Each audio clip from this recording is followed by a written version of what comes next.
Yeah, what's up, world? Welcome to another edition, episode 76 to be exact, of Earn Your Liberation. Diallo Kenyatta, Geechee Y'all. I'm Jared Ball. What's up, fellas? How you feeling this morning? We getting old, man. My back hurting. You know, I don't know, man. I think I'm getting old like y'all too. Episodes getting old. Getting old. Oh, yeah, man. How y'all feeling? I feel good this morning. I feel good. I'm very excited for the conversation we're about to have too. Man, listen, I've been in this book. So Jared, I know you in particular probably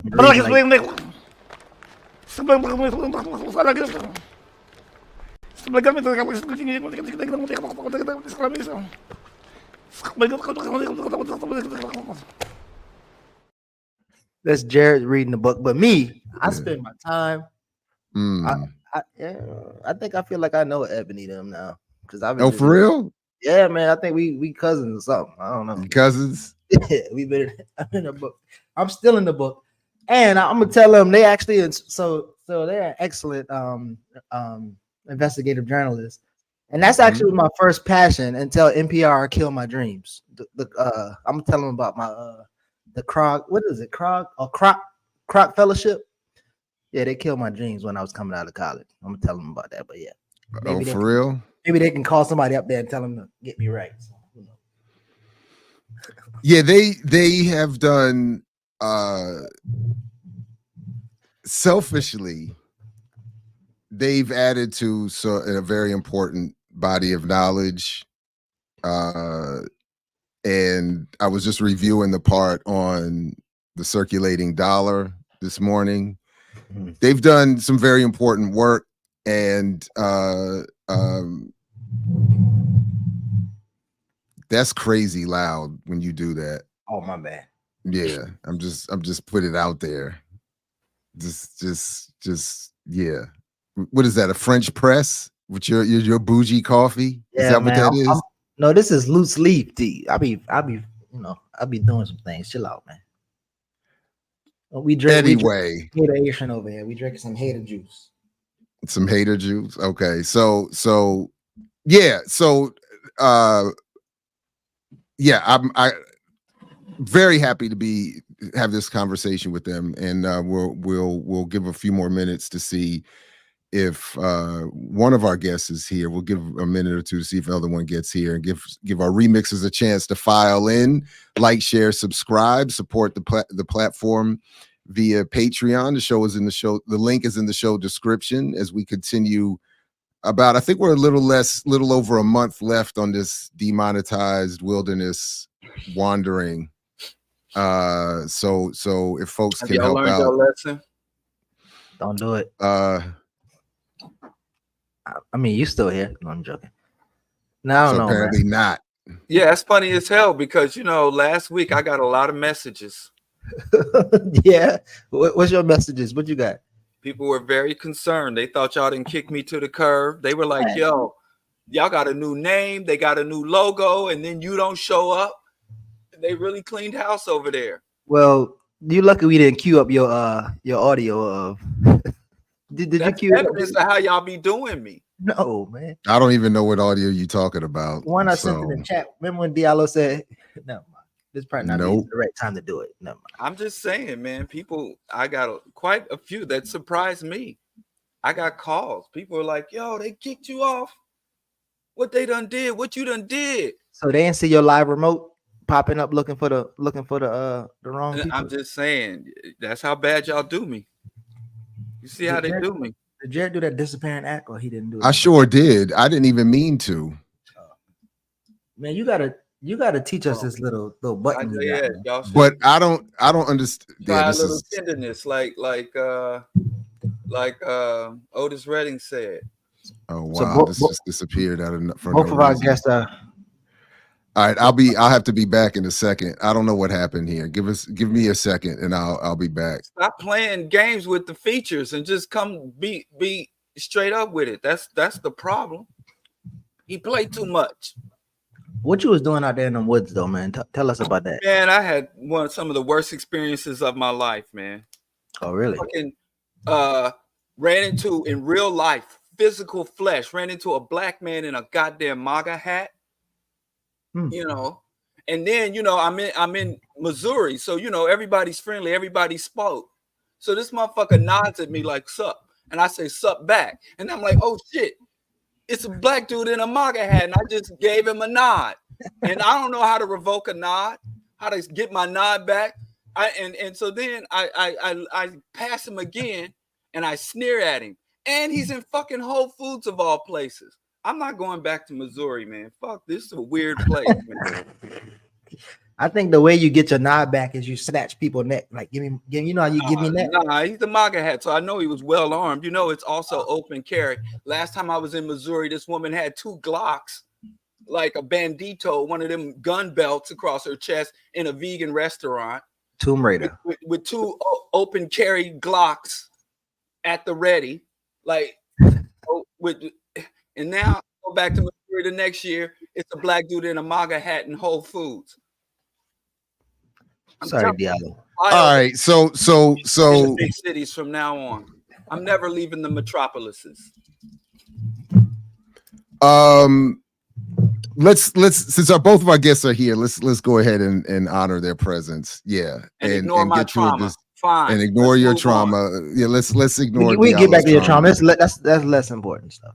Yeah. So joining us now are authors of a new book called 15 Cents on the Dollar: How Americans Made the Black-White Wealth Gap, co-authored by Ebony Reed and Louise Story.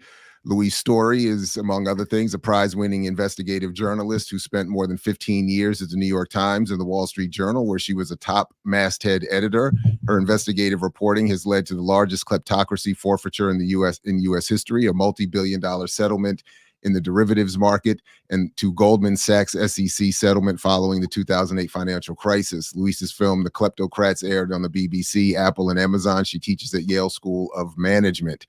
Ebony Reed is a seasoned journalist who has led coverage and operations at the Plain Dealer in Cleveland, the Detroit News and Associated Press, the Wall Street Journal.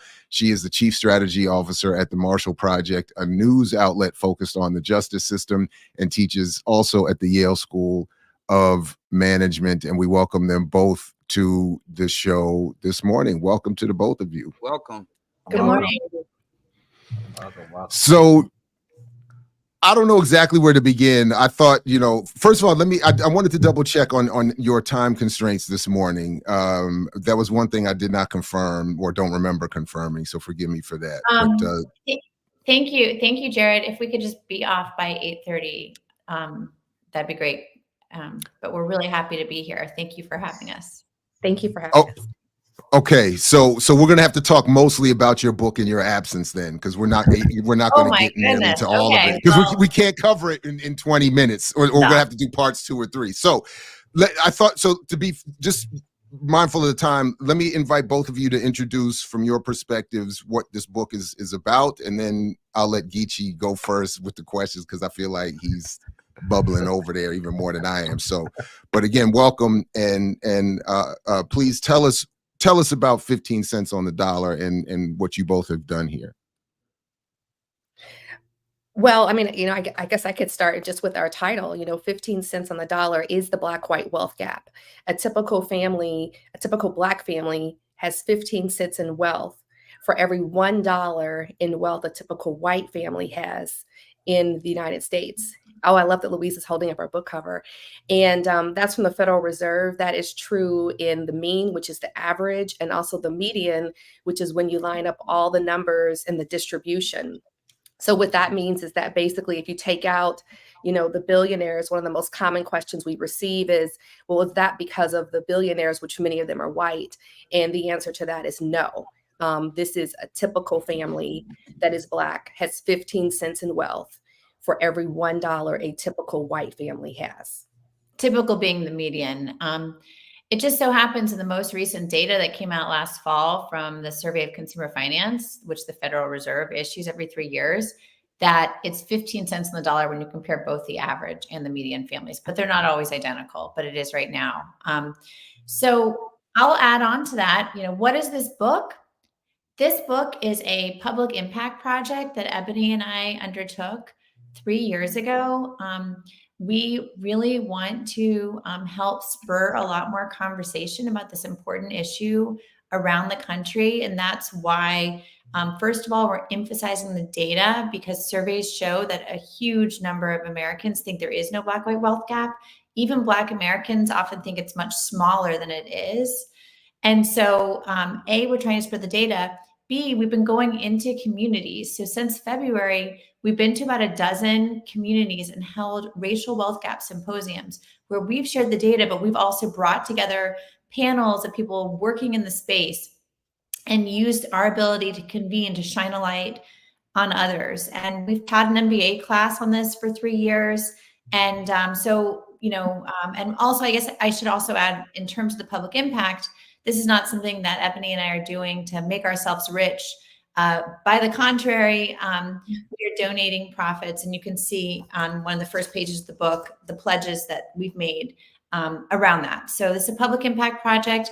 The book, I'm interested in what you all think, but we worked really hard to make this a book that is both informative but also moving. It's informative through data and history and research, but we spend a significant amount of time also examining stories and documenting stories of people who we thought were very interesting, so that when you read this book, you're going to think, but you're going to feel. And so that will help us accomplish our goal of making 15 cents on the dollar a nationally recognized statistic that people know, but also that they care about. No, right on. Yeah, no, I think, yeah, go ahead, Geechee. I know, yeah, go ahead. Because I just, all I was going to say is I think that again, I think the book is incredibly valuable. I think you've done some very important, made a very important contribution here to the discussion. But Geechee, go ahead, because there's so many different things. Yeah, thank go ahead. you. And Jared, thank you. That means a lot coming from you. Thank you for saying that. Yeah. No, yeah, like I said earlier, so I'm a comm major, and I was doing a little journalism, but investigative journalism is top tier. You both did a great job. And you talked about some people not knowing about the Black-white wealth gap, but you also covered Atlanta, highlighting Atlanta, but the Greenwood Bank and the people who claim to be fixing the Black-white wealth gap. And so I'm curious to start out, around here, we often talk about people's intent, and sometimes we don't talk about people's intent, but in terms of this concept of desegregating and segregating money, I'm curious what you both observed and I guess conclusions you came to as you engage some of the leaders and owners.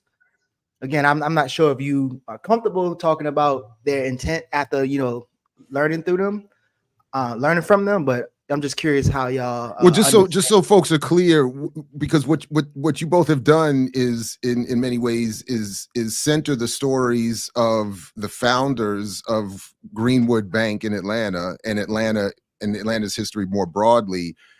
You center their stories and experiences and their backgrounds and that context to sort of explain the conclusions you're reaching about the economy.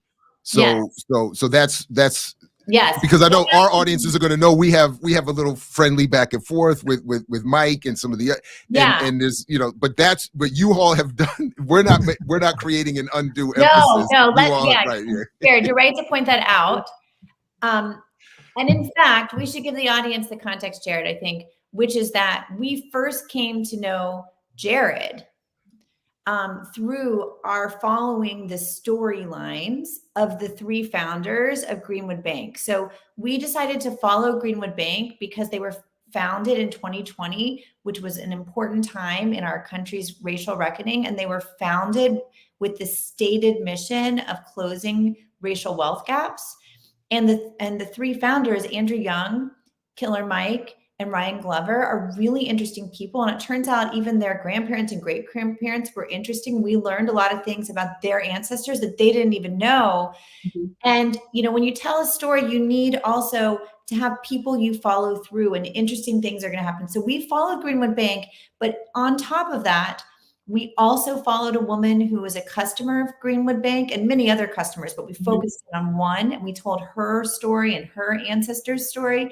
And then we followed three other people with ties to Georgia who had really, we thought, important, interesting, and emblematic stories. And those are also people that are not as famous as Killer Mike and Andrew Young.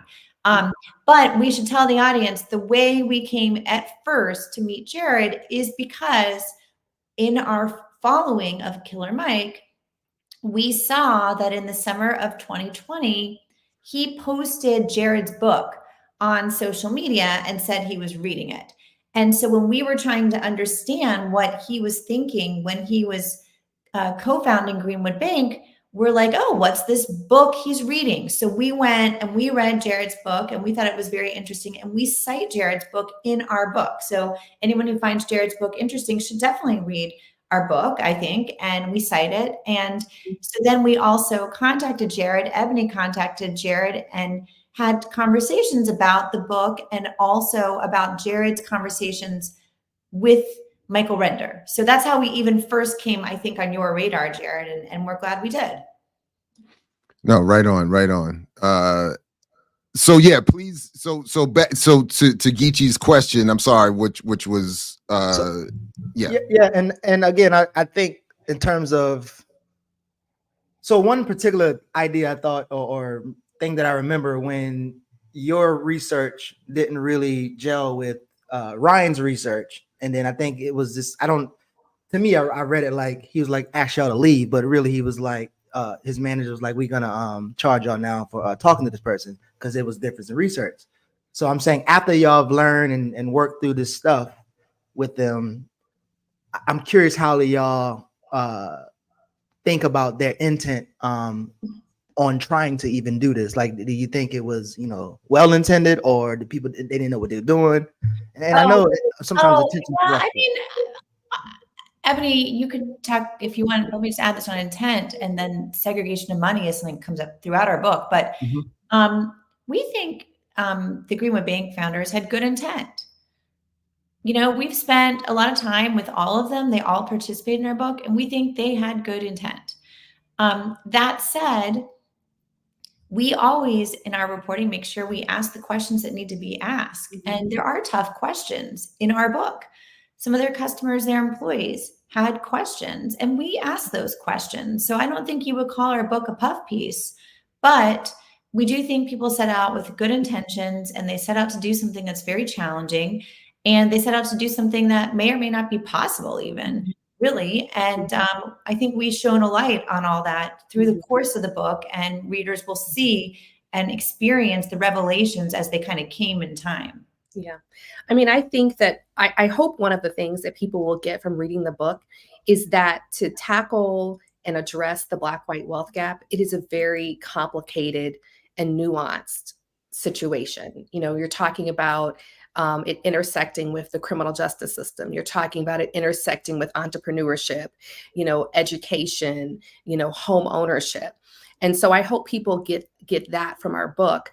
In regards to one of the things I think that will also be interesting to your audience as they read about Greenwood is that, we also saw that it is, when someone says that they want to close the Black-white wealth gap, a really good question to ask is for who? Because you can look at the data and you can, have a certain strategy that may close it for the entire distribution, or you can maybe close it for the people who are the wealthiest and have higher incomes, and that might have a different approach. And just to be clear on that, this goes back to the average and the median we were talking about before, right? The average figures get pulled up also by wealth at the top. And so adding some more extreme wealth into the Black figures could pull the average up in a way that, but that wouldn't close the gap between the median figures. And so as you go through the book and get deeper in the book, you'll see us asking those questions about, well, what do you mean when you say you're going to close it, and for whom and how? And a lot of people out there, if they're patronizing a Black business, or they're doing something based on a claim around it being a Black-owned business, or it setting out to close a gap or something, the customers might have a different assumption in their head about what that means than what's actually happening. Even some of the MDFIs, which are the Black banks labeled by the government, if you really drill into the data, some of them are not Black owned. Some of them have Black leadership, but they're classified as an MDFA, and you have to put in a different code in the FDIC data to see actually which ones are actually Black owned. So it's just kind of about looking at things with more questions if you're really interested in this. So but that's one of the, but just quickly, because that's one of the things that, and Louise, you just touched on what is my bigger concern more than the issue of intent. It is what is possible. So, and I joke with you off record about, you know, your promotion of the book and discussion of the book has caused you to cross paths with a number of you know, my nemesis or whatever. And one of the areas, so for instance, like with Peniel Joseph, who I know you did a program with, or whether it's Killer Mike, or whether it's anyone else, John O'Brien, the differences. Don't forget we were on Earn Your Leisure too. And you were on Earn Your Leisure. So and one of, you want to reach everyone with the message. Just I understand. No, but so this is everyone needs to read this book. I agree. I absolutely agree. We'll get your thoughts on the book too, Jared. No. But this is but where we often end up disagreeing, where I'm often in disagreement with that collective and those like them, is around the possibility. And where, you know, so for instance, that's, let me not, because I know we don't have time, let me not do the for instance. So what has this book and your discussion of it around the country and with a variety of different people, what has this process shown you, or what do you all conclude is the possibility of all of these variations of Black capitalism, Black banking, circulating dollars, Black business, all that, to solve the problem? In that nexus of stuff, the one that we most clearly landed on into some real skeptical terrain with would be recirculation. You probably read that section carefully. We really went through claims that different entities have made about recirculating dollars. And first of all, we found that they don't really have genesis in very scientific research. So that's very laid out in our book very clearly.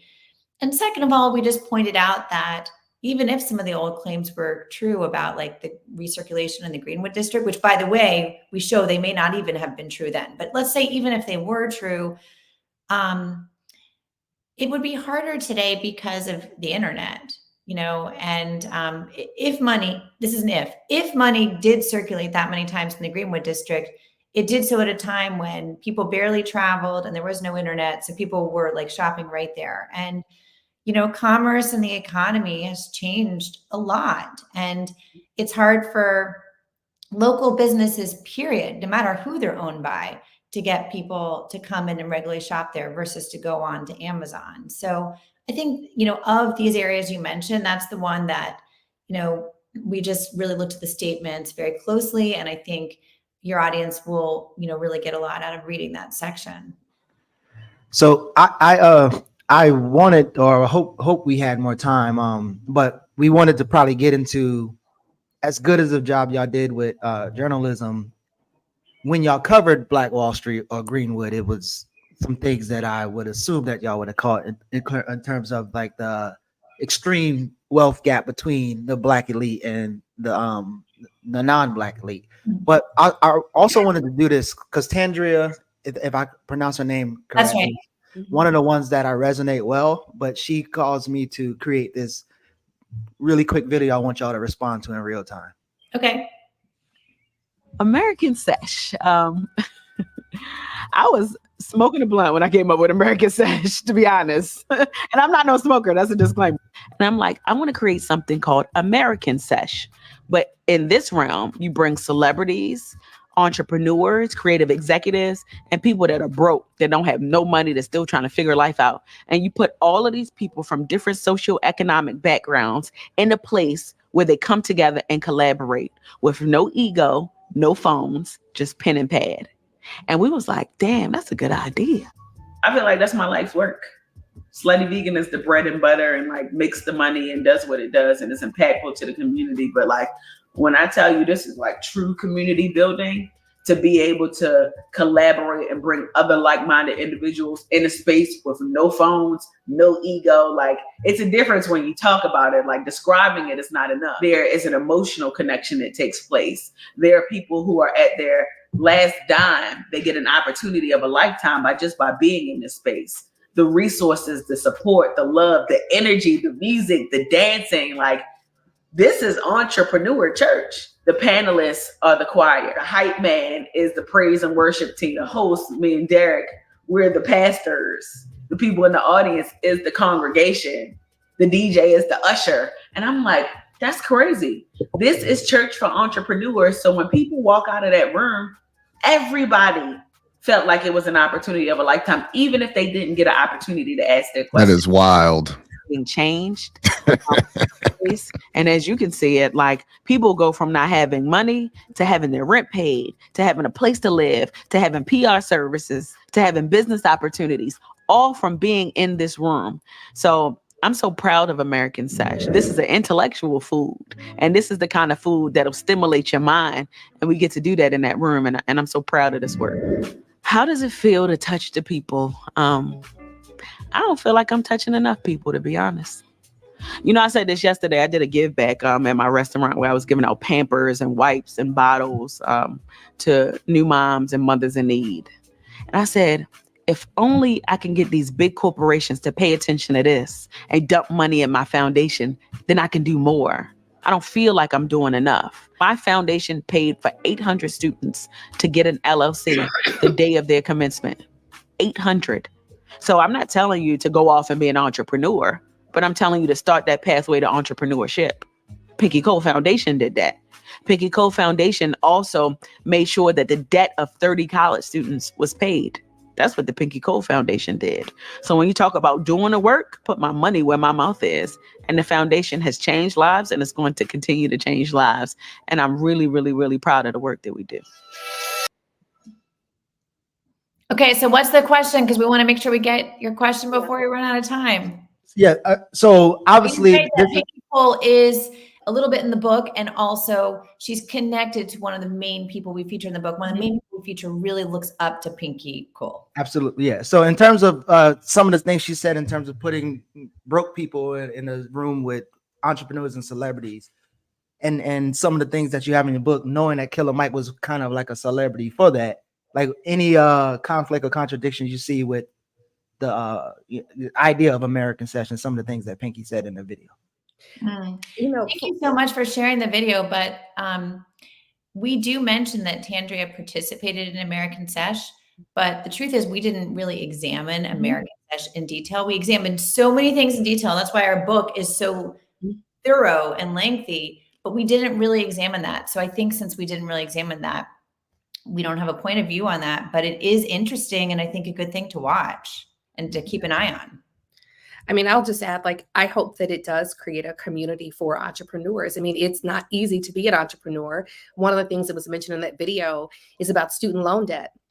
And as people read our book, you know, they will see that there are several people in our book that are impacted by student loans. Black Americans tend to carry higher student loan debt than white Americans. And so, excuse me, any sort of, my voice is a little raspy this morning, but, you know, that is a real serious issue that impacts the ability of Black Americans being able to wealth build. So if you have a lot of student loan debt, then you may not be in a position to buy your first home or participate in the stock market or, you know, do other things. So look, I know you all got to go, but I got to squeeze this question in because Okay, I worked really hard at one point to reach out to the Selig Center to question them about the buying power reports. You all were able to reach them at least to discuss how they are cited in the claims around circulating dollars, and they're very clear that they don't claim that, and that there was whoever's saying that the Selig Center is supporting circulating dollar references is mistaken or false.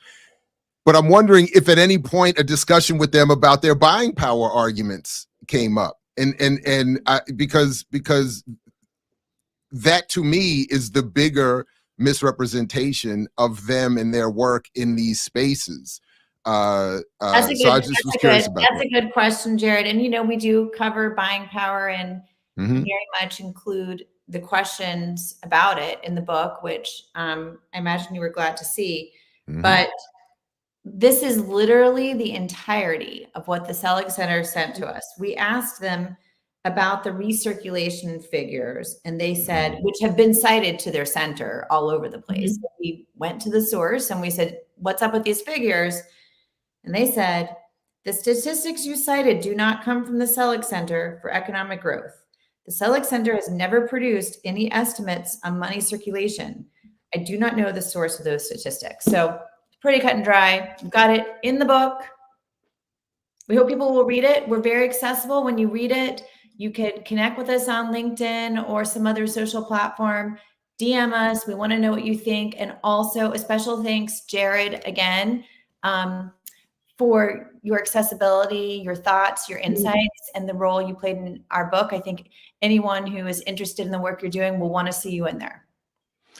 No, I appreciate that. Thank you all very much. And hopefully we can continue this discussion, have a part 2 at some point. But we'll definitely send you the rest of our conversation. Take everyone to read it so they can send you questions. If your audience reads it and sends you questions, invite us back on. I love that idea. All right. By the way, Jared, you guys were talking about Missouri as we were backstage. And I just want to say, I know you weren't talking about Kansas City, Missouri. Where I know that it had to be the other side. Get him. Hey, she said, damn, must be 2 sides. Shorty low. I love it. I love it. Got Diallo on mute. He can't even. Ebony, Reed, Louise Story, thank you very much. Congratulations on the book. We do encourage people to read it, and we'll continue to chop it up in your absence for the time being. But thank you very much for joining us. All right, take care, everybody. Peace, everybody. Peace. All right, fellas. Big shout out to Ebony and Louise, and appreciate them coming through. But there's so much more to get to. We gotta chop it up a little bit more, because let's talk. Because I mean, I prepared a little bit, expecting them to at least an hour, but I thought we had more time than that too. But that's okay. We got 3 hours worth of conversation. To be fair, what I have noticed is they a lot of their interviews are about that short. They're really on a book promo thing, and so we'll have to. But we'll see. I'll make sure that they see the rest. Well, I'll send them the rest of this discussion. Yeah. And then if we get particular questions, we'll invite them to come on back.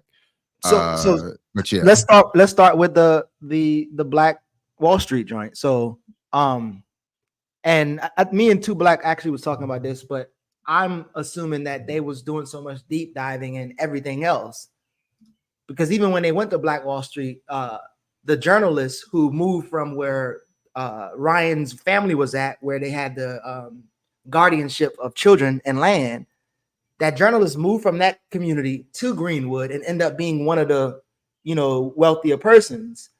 And I don't know what you think, but I think they had probably so much attention on everything else that they didn't even really dive into Tulsa to even see that, because at the beginning of the book, they did mention even the Black elite and the worker Black wealth gap. But then when they get to Greenwood, they just kind of like. Yeah, there were a couple of, so that was one thing I noticed also, that they adopt the accepted narrative around Black Wall Street. And then they just clarify, I think, if I remember correctly, they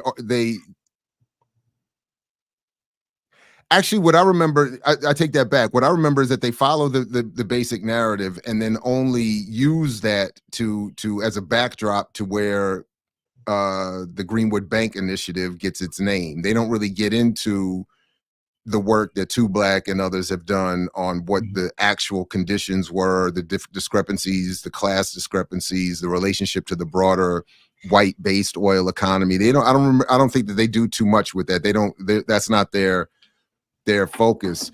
Right. The other thing that I thought somewhat similarly was related just specifically to how I show up in the book. So the one thing is, I mentioned this on the morning show a couple weeks ago, that I don't that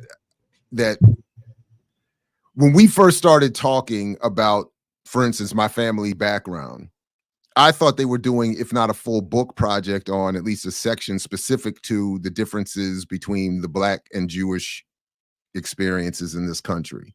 So when we first started talking, what I remember is, even more than the Killer Mike stuff, it was centered around this because once it started with the Killer Mike stuff, but then once they learned a little bit about my background, and I told them that we had in my family an insufficiently understood by me version of what they were talking about. That is that Jews had access to GI Bill, VA benefits after the Second World War. Black people did not, and that this is what led to the biggest break between the conditions of Black and Jewish communities in this country post Second World War. Obviously, not counting everything else, but when they write about it, they reference only my uncle as white to draw out the distinction between Black-white gaps. And I wanted that to be a specific focus on the difference between Black and Jewish communities for a number of reasons, in part because of that specific issue and confusion, and also because, admittedly, my mother and her immediate family had a very different understanding of whiteness and what it meant to be a Jew in this country. Right. So that was one little thing particular to me. The other thing was that I thought that they didn't do they didn't do the work that we have to do to, I think, put the particular the appropriate political frame on the conversation. Which I think is kind of indicative of their response to that video in entrepreneurship. And I'm curious because Diallo once said, or several times said, how entrepreneurialism is the new religion and it's just like a church. So Diallo, I would love for you to respond to not only the Pinky video, but what you heard from the ladies while they was here, and then even some of the pictures that I sent you, or the pages that I sent you to read. But what's your thoughts? I think it was too early. I kind of got played because when she said 8:30, I'm thinking that was an hour and a half, because I'm an hour after y'all. So I got kind of sidelined because I had some questions. So I figured I let them cook. But, I look at it's 7:30 here. So when she said 8:30, I always screw up the timeline. That's on me, not them. That's completely on me. Josephus, I've been looking for you, man. You ducking, Josephus. All he heard was Pinky video, and now he show up. He pop up, right? It's the not wrong that Pinky. The wrong that pink. Go ahead, but go ahead though, Diallo. So anyway, but I would prefer, if they said they coming back, I would prefer to because I got blindsided that it was only 30. I thought for real they meant 8:30 my time, not y'all time. So that's, like I said, it's on me.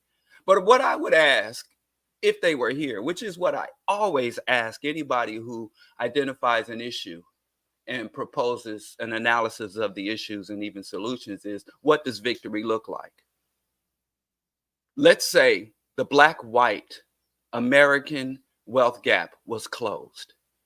What would the United States look like, and what would the world look like? That's always my question. When anybody, if we had the minister on here, anybody that says, well, we got some severe problems and these are some proposed, this is our analysis of the problem, these are proposed remedies. I'm like, what does victory look like?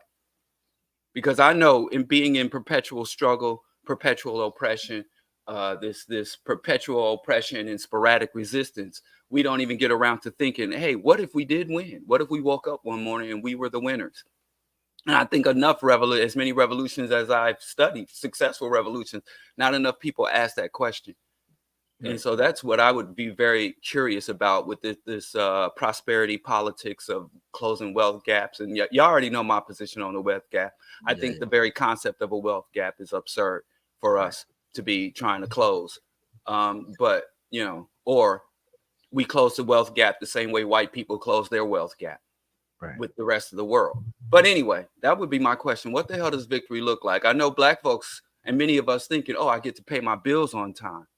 And I can maybe get out of this rental situation, get a mortgage, pay my car note, send my kids, get something good for my kids. But what does that mean to the ecology? Right. What does that mean to resource production? What does that mean to waste and carbon emissions and warfare and conflict? What does that mean? Jared, so I know you said they might have either misrepresented or mistold the story of your family as you know it, but throughout the book, I saw, especially with Ryan was probably the most funniest one, because Ryan was like, my family does this and that. Actually, your family. And then he was like, let me see your notes. And then, but even when he talked to Andy Young and Bo Young, Bo was, hyped about it. The uncle that they threw away, called a gigolo, actually had a little bit of money and was doing some things. So what do you think about like this, or how did it show up, and how they was kind of like asking people questions, letting them talk and say wild stuff and whatever, and then actually showing them the receipts like, nah, that's not how it happened.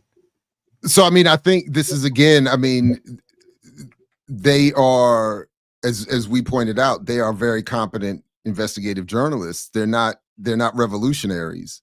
So to Diallo's point, they're not looking to answer those questions, and even in their epilogue or as their concluding thoughts on solutions, they're not advocating much by the way of radical behavior or organization. What I find valuable in their book is similar to what I hoped would been the value of my own and others. That is, in pushing people to see beyond the mythologies to reach the conclusions that we need to reach outside of what's written in these books, because these books aren't going to.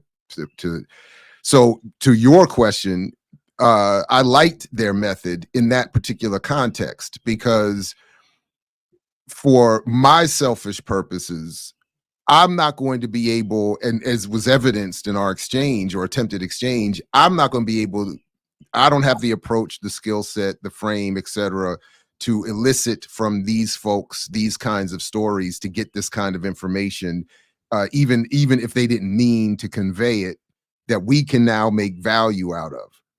So I'm not going to get, in my notes, I thought that they were, in fact, my note here is that I thought that they were too generous to the claims of people like Killer Mike and to their presentation of the story. Right. So it leaves it to people like us to develop the interpretation and the frame and convey what I think needs to be conveyed politically, because it's not going to come out. But real quick, also, I wish that they would have, I do wish, and I know obviously that wasn't for them to do, but I did find myself being, is jealous the right word? I would have wanted them to investigate my family's history for these, because I couldn't do it. Like, I don't have the access or the time or the capability, in some cases even the interest, despite what I'm saying now, to do the work to figure out all of the things, what of the claims and the myths that were handed down to me, as narrow and limited as they were about my family, I don't have the details. And that was one of the things that I thought was limited I couldn't come up with the details of my family's background on either side. So I would have loved for them to do that and to see what they could uncover in comparing the two experiences, as they were able to do at least a little bit with Mike and Ryan and even Andrew Young. But I thought so, and then I'll stop here. But for instance, I thought when you read about Andy Young and his family, I was like, this is, and all I was seeing was this explains how they end up the way they are. Absolutely. It's a long bourgeois, line. So I'm sitting there saying, no wonder, Hey, you remember the part when Andy Young was like, I don't know how this is gonna work. I ain't got no money. He said I ain't got no money. He said, how this gonna work? Because I ain't got no money. How's the Greenwood Bank going to work? I don't have any money. And then as they point out, you went and got all the money from all the biggest banks. Which is what, so there was a little bit of other pettiness in reading this that I wish Ebony and Louise had spent more time following our content around here. Because they credit someone else with calling out the lack of Black ownership in Greenwood back in December of 2020. We did that around here. They make the point that, because we were among the earliest to point out, Greenwood Bank is not a bank and it's not Black owned, but others are credited with that in this book. When they really needed to check in with the work with Too Black and Black Myths and even our interviews and discussions around the circulating dollar myth. Now they fully destroy it here. If it wasn't already destroyed by Too Black, they fully destroy it here. And they even go back to what Black and others had done in Black Myths podcast had done in exposing. They reach out to Brooke Stevens. That was funny. which was and I do want to pull that part up real quick because and it seemed like Brooke told a different story too, because the last time I remember, Brooke said it was an economist that she got it from, and now in her book. Well, so this is why I was saying, and if we had time, or if I had more time, I would have pulled all of this I would have put this together in like a Geechee style video, but they say here we called because it's Too Black and Black Myths pointed out, it's the Brooke Stevens book from the 1990s, Talking Dollars and Making Sense, a wealth building guide for for African Americans, that we get that the circulating Black mythology written down.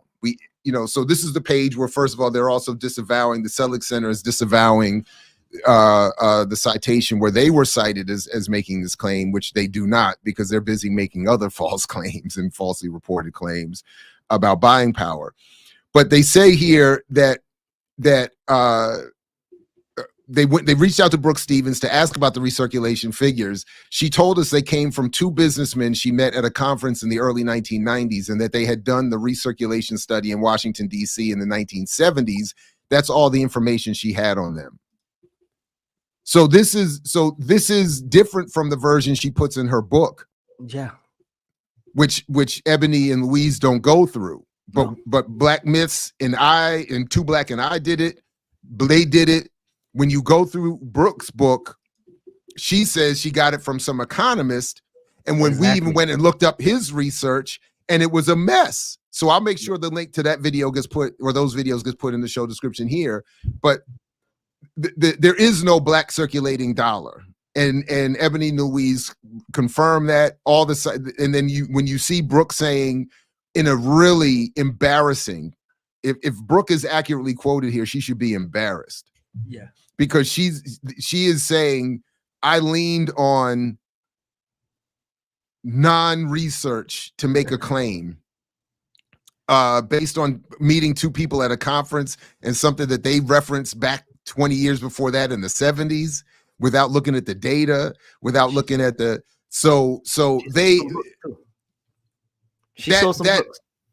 she sold some books, and she's and to this very day, somebody in my feed on Twitter right now is tagging me on some nonsense about a circulating dollar, and this is why Jared Ball don't know what he's talking about. And this, yeah. So I want to back up a little bit, right? So yeah, go ahead. Yeah, because Diallo shaked his head at it, and it actually reminded me of one of our first public little spats when the TI interview came out, where I actually thought that was investigative journalism. Ask the questions in a way where we feel comfortable, and they start telling on themselves, and then you could be like, "Damn, look, As Diallo talked about self-exposure, right?"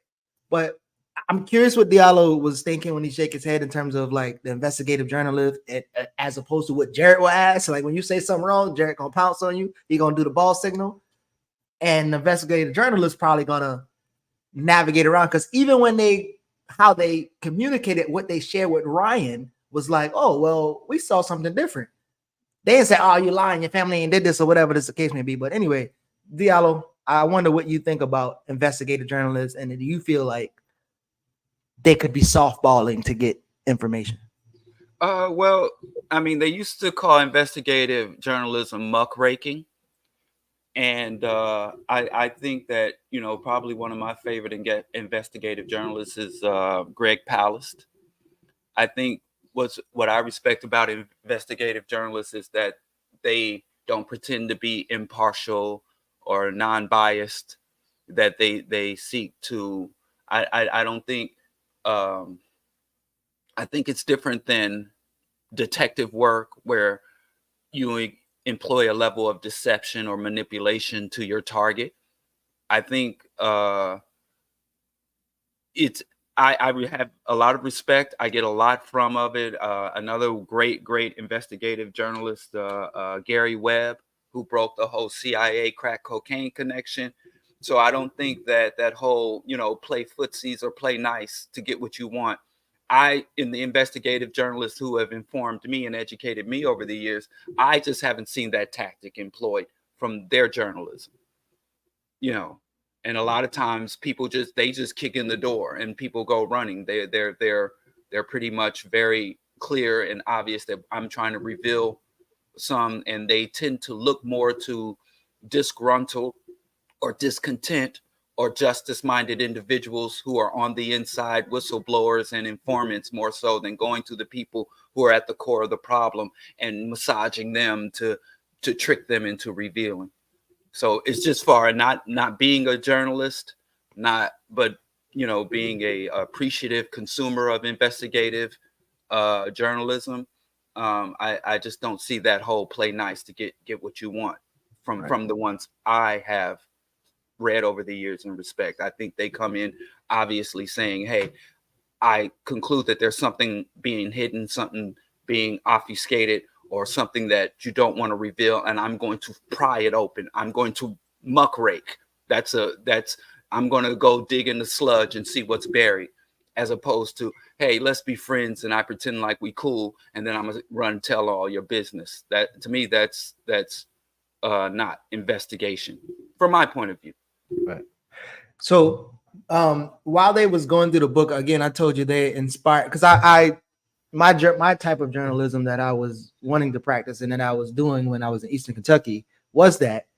And then they talked about a couple things that made me think about, because when I was getting out of college, this is after I went back to college and I was getting out in 2008. That's when the crisis and all the crash, all these things were happening. I was being told about it in different places. And I wrote this essay to get accepted to Krog's fellowship at NPR. And my feedback was, the lady was like, you did an amazing job. This is a beautifully written, blah, blah, blah, blah. But it sounded like you needed a job as opposed to this was your dream job and you wanted a job. And that's why we didn't choose you. And I was like, oh. So. And then I went into sales and said, fuck journalism. But I do like the way they weave in through stories. Even they started out with all of the stories of the people getting, as Jared said, getting into how Collier homes would even built or started, so that you could see how Killer Mike might be misrepresenting his story. So I don't know if the tactic is to make people feel comfortable and then aha, but I thought the tactic was to put it out there for people to make their own decisions.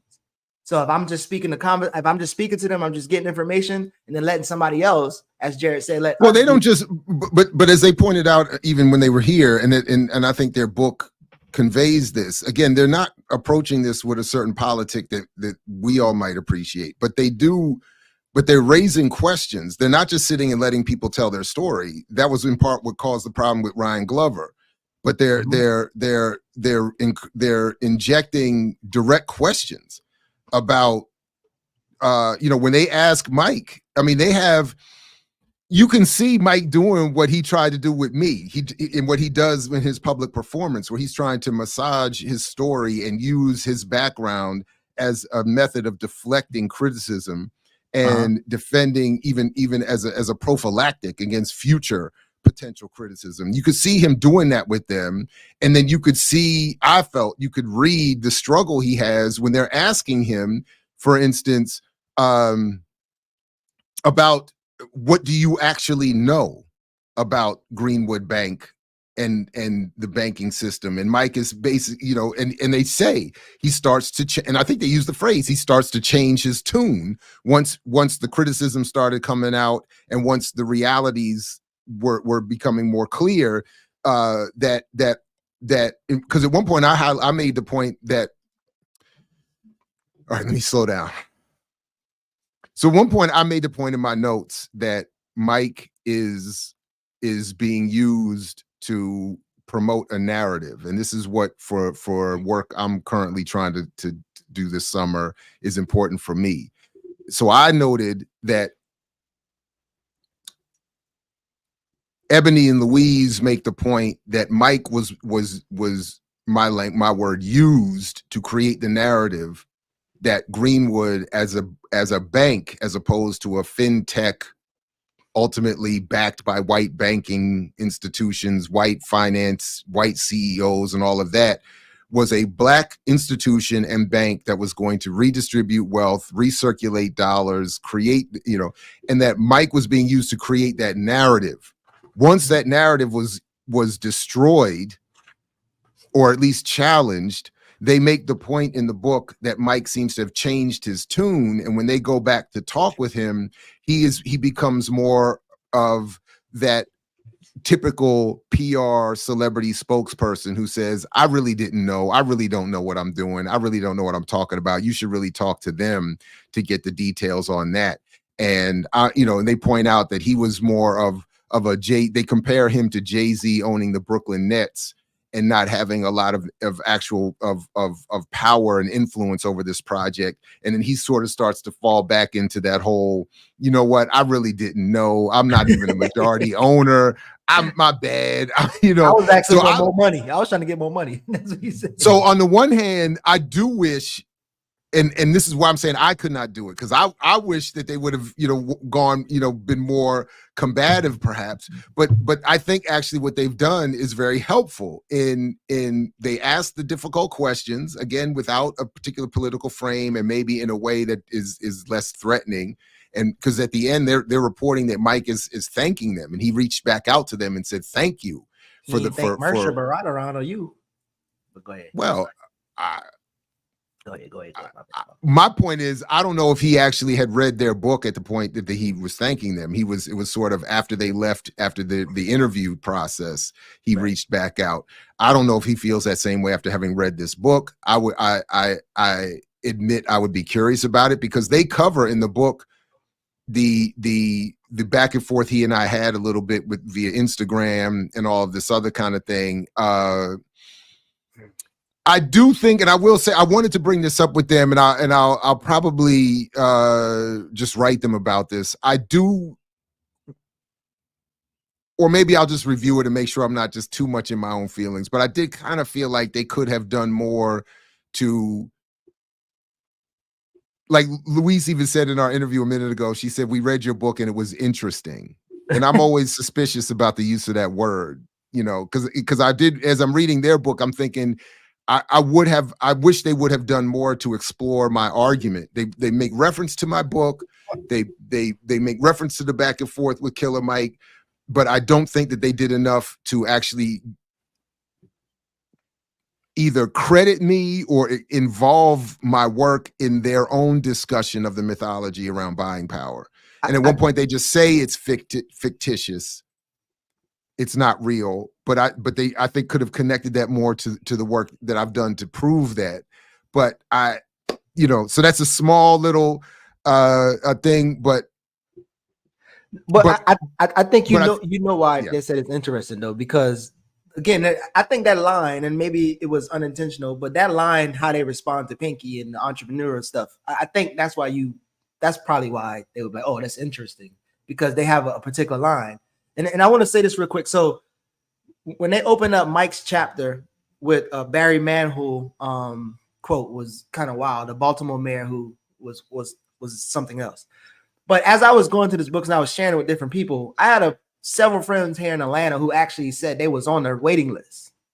And one particular sister was telling me she signed up. She didn't even know Killer Mike and Young had something to do with it. And I was explaining to her, like, even though you didn't know they had something to do with it, them being a part of it is the reason why you know about it.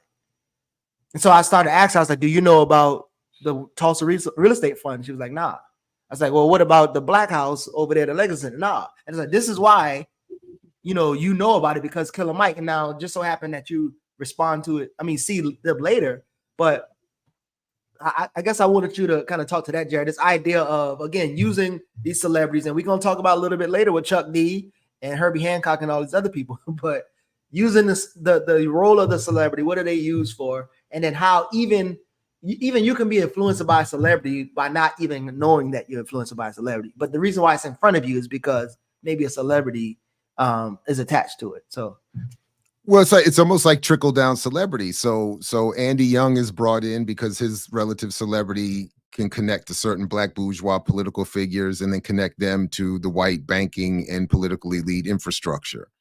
Then to attract the masses and to pull in their dollars and their public support, you use a more popular celebrity like Killer Mike. And what I appreciated about Louise and Ebony's book is that they go into, you learn more about the breadth and depth of that history. Mike has been engaged with Andy Young since high school. So they have a long history. And Mike, and this is what I did appreciate about the book, it was almost kind of like reading Rising Star about Obama, the Garrow book. You get, without Garrow having to be a militant revolutionary journalist covering Obama, just in telling the story, you see this dude, in today's language of my students, is an op and a plant and from day one. And then you can kind of see a similar process happening with Mike and Andy Young. It was kind of weird. It was like, did they know he was going to be how did they know he was like, because I think Young he was grooming Mike because it told like Mike get the bread. Mike was like, that's dangerous language. Pause. That's dangerous language. I don't want to say it like that, but I'm maybe, maybe a different language, but I'm pretty sure he had him on a rope. But that's sort of what I'm saying. Yeah, go ahead, Diallo. Why they keep using Cuddly Mike's government name? Because they're not going to use Killer Mike. These are Yale University, Wall Street Journal journalists. Got a street name and you use their government, that's disrespect. Well, remember they interviewed him. But you got to remember, they studied Michael Render's history all the way back to his pre-Killer Mike. Okay. So they had to study the Render, and I thought it. I'd feel some type of way. Why? They investigative journalists. Somebody was writing about me and called me something other than Bro Diallo. So I don't know if they use my full government. I did think that they were. I said the word generous, and I don't know the timeline of their production, their editorial production process, but I would have liked. I admit I would have liked them to have more, to include more of the, because Mike presented himself in the way he presents himself to the public when he's interviewing with them, in the hopes that will manifest in the book itself. What they leave out, even in the passing reference to the exchange, is the vitriol and the hostility and the lies that Mike told in his exchange with me. That I think, beyond the personal, for me, reveal what his actual role, his politics, his goals are in these spaces.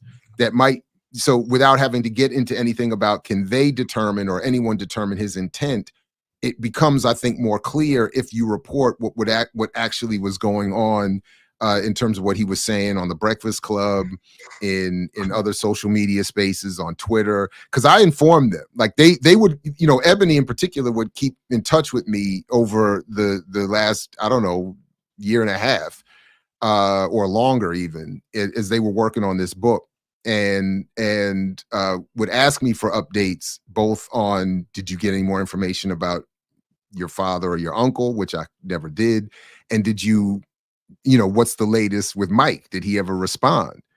So, and when he would say something, I would send it to them and they would be like, oh, wow. But it didn't, I would have liked for some more of that to be incorporated in this book, which I see a couple folks in the chat asking about the title. It's pictured in the thumbnail to this video, but 15 cents on the dollar is the name of the book.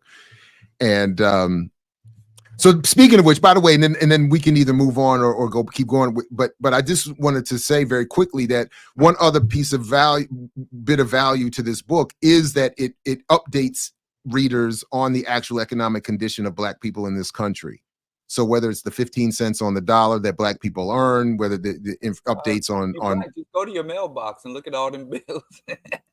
Fair enough. But if you, there you go. But if you wake up tomorrow, and fair enough. Look around. Well, but except the only problem with that, in general, you're right. But sometimes people wake up and assume that their slightly advanced position is reflective of everyone else. So sometimes we got to remind, but you're right. Yeah. So, but if but go ahead. Go ahead. So I just got a text, and I actually agree with the text in terms of like, so this topic that they are engaged in is, I guess, a small version of what we work and what we engage in here largely, and then what's important to us when we're struggling and organizing our communities. And and as we know that they're trying to sell books as well. So I feel like some of the topics we couldn't dive into the way we wanted to. But one thing that they talked about when they talk about Black banking and the civil rights movement, and this is a question I want to ask to y'all too, because we've had this struggle in my organization this week around charity and welfare. And so when you think about universal basic income and giving things away, and Diallo, you've talked about this quite extensively, but when we think about like Black people getting something, whether it's being redistributed of tax dollars or handouts or whatever the case would be, like what are y'all, I guess, thoughts around charity, welfare, mutual aid and stuff like that, especially according to knowing the history of how white folks have built wealth and these things. But yeah, I fully support. I think welfare, healthcare, housing should be universal and should not be part of any type of market economy. I think essentials should be based on need, not on ability to pay.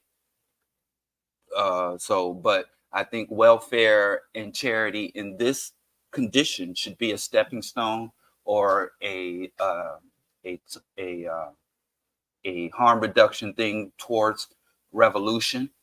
I don't think it's anything we should rest on or see as a victory, because all it is people getting back a fraction of what they put in. Just like that slutty vegan video was so obscene. My goodness. I mean, giving sluts a bad name. If I was a slut, I would be horrified that this woman's taking my noble status and using it the way it does. So, and I'm just a vegan and I'm offended. Well, shit. Even that part of it. But all that to say is welfare, the biggest recipients of welfare, the biggest, as Noam Chomsky, the biggest welfare freaks in the country are the billionaire class and the multinational corporation. The biggest public input, the biggest drain on tax dollars is the military. And for people, for citizens and people in society. And it's just, it breaks my heart to see Black people so intensely being fed this propaganda about the migrants and the migrants being a drain and the migrants getting all this money. In New York, they're talking about $400 million given to migrants. Here, they're talking about and tripping off of $50 to $80 million being given to refugees, victims of U.S. imperialism, while multinational corporations and the U.S. military that does next to no good in the world. The U.S. military ain't doing shit for you. So that are the biggest drains. So I do think redistributive taxation and redistributive social welfare policies are good, but they are not the solution. Revolution, socialism is the ultimate solution. But I think that if you're going to engage the dominant system, if you're going to engage with the status quo, the public policy and electoral politics, I do think you should lean heavily towards advancing and validating welfare, social welfare, and redistributive progressive taxation policy. So just very quickly before I answer, I did want to pull up, you made a reference to this quote at the beginning of that chapter. Blacks, it says, should be quarantined in isolated slums in order to reduce the incidence of civil disturbance, to prevent the spread of communicable disease into the nearby white neighborhoods, and to protect property values among the white majority. That's J. Barry Mayhew, mayor of Baltimore in 1910. You could also see that argument recirculated a few decades later in The Bell Curve and elsewhere. But when I watched that Slutty Vegan clip you played, first I was reminded that I got to go back and finish. I think we should even do it here, talking more about that Socialist Reconstruction book, because it offers, I think, a lot of really practical steps that this current world could take to get to a better world, which I think we should start incorporating in our sort of above board overt political activity. The other thing is that because when she says, for instance, in that clip, Pinky, the other Pinky, she says something to the effect that if big corporations gave me more money, I could do more. So I'm saying, so let's extend. Well, but let's extend that logic. If all of that elite wealth is redistributed in an organized, structured way, in a democratic way, you're pointing to what should be the ultimate goal, even as you limit it and put a cap on it at the level of Black business. So instead of the advocacy being around giving money to me and my foundation so that I can redistribute it to those in need, start at the very top with that 150 trillion in private wealth, with that 800 people. Forbes said it was 737. I saw Robert Reich said recently it's 813. Whatever it is, they got the $5 trillion in their own bank accounts. Essentially, start with them and stop saying and make it so it's a political power issue and not one of hoping the elite will do the right thing by, again, trickling down the wealth. We should be striving to have the power to say, from without your permission, we're redistributing the wealth so that there is not this level of inequality.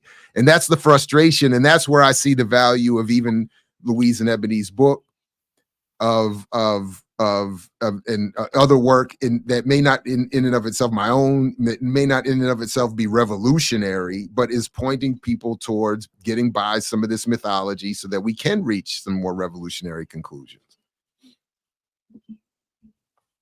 But all right, so do we want to move on? Is that it? Am I sensing the vibe that we're ready to move on? I was looking for a quote, but so real quick, Jared, could you articulate the problem with fintechs and do you register like anything? I was going to ask them this, but because they did the research, but do you register anything beneficial about fintech? So you obviously know. No, the financial tech, this whole fintech financial tech argument and community is just making an argument for, it's another version of capitalism, but Black capitalists, Black business intermediary argumentation.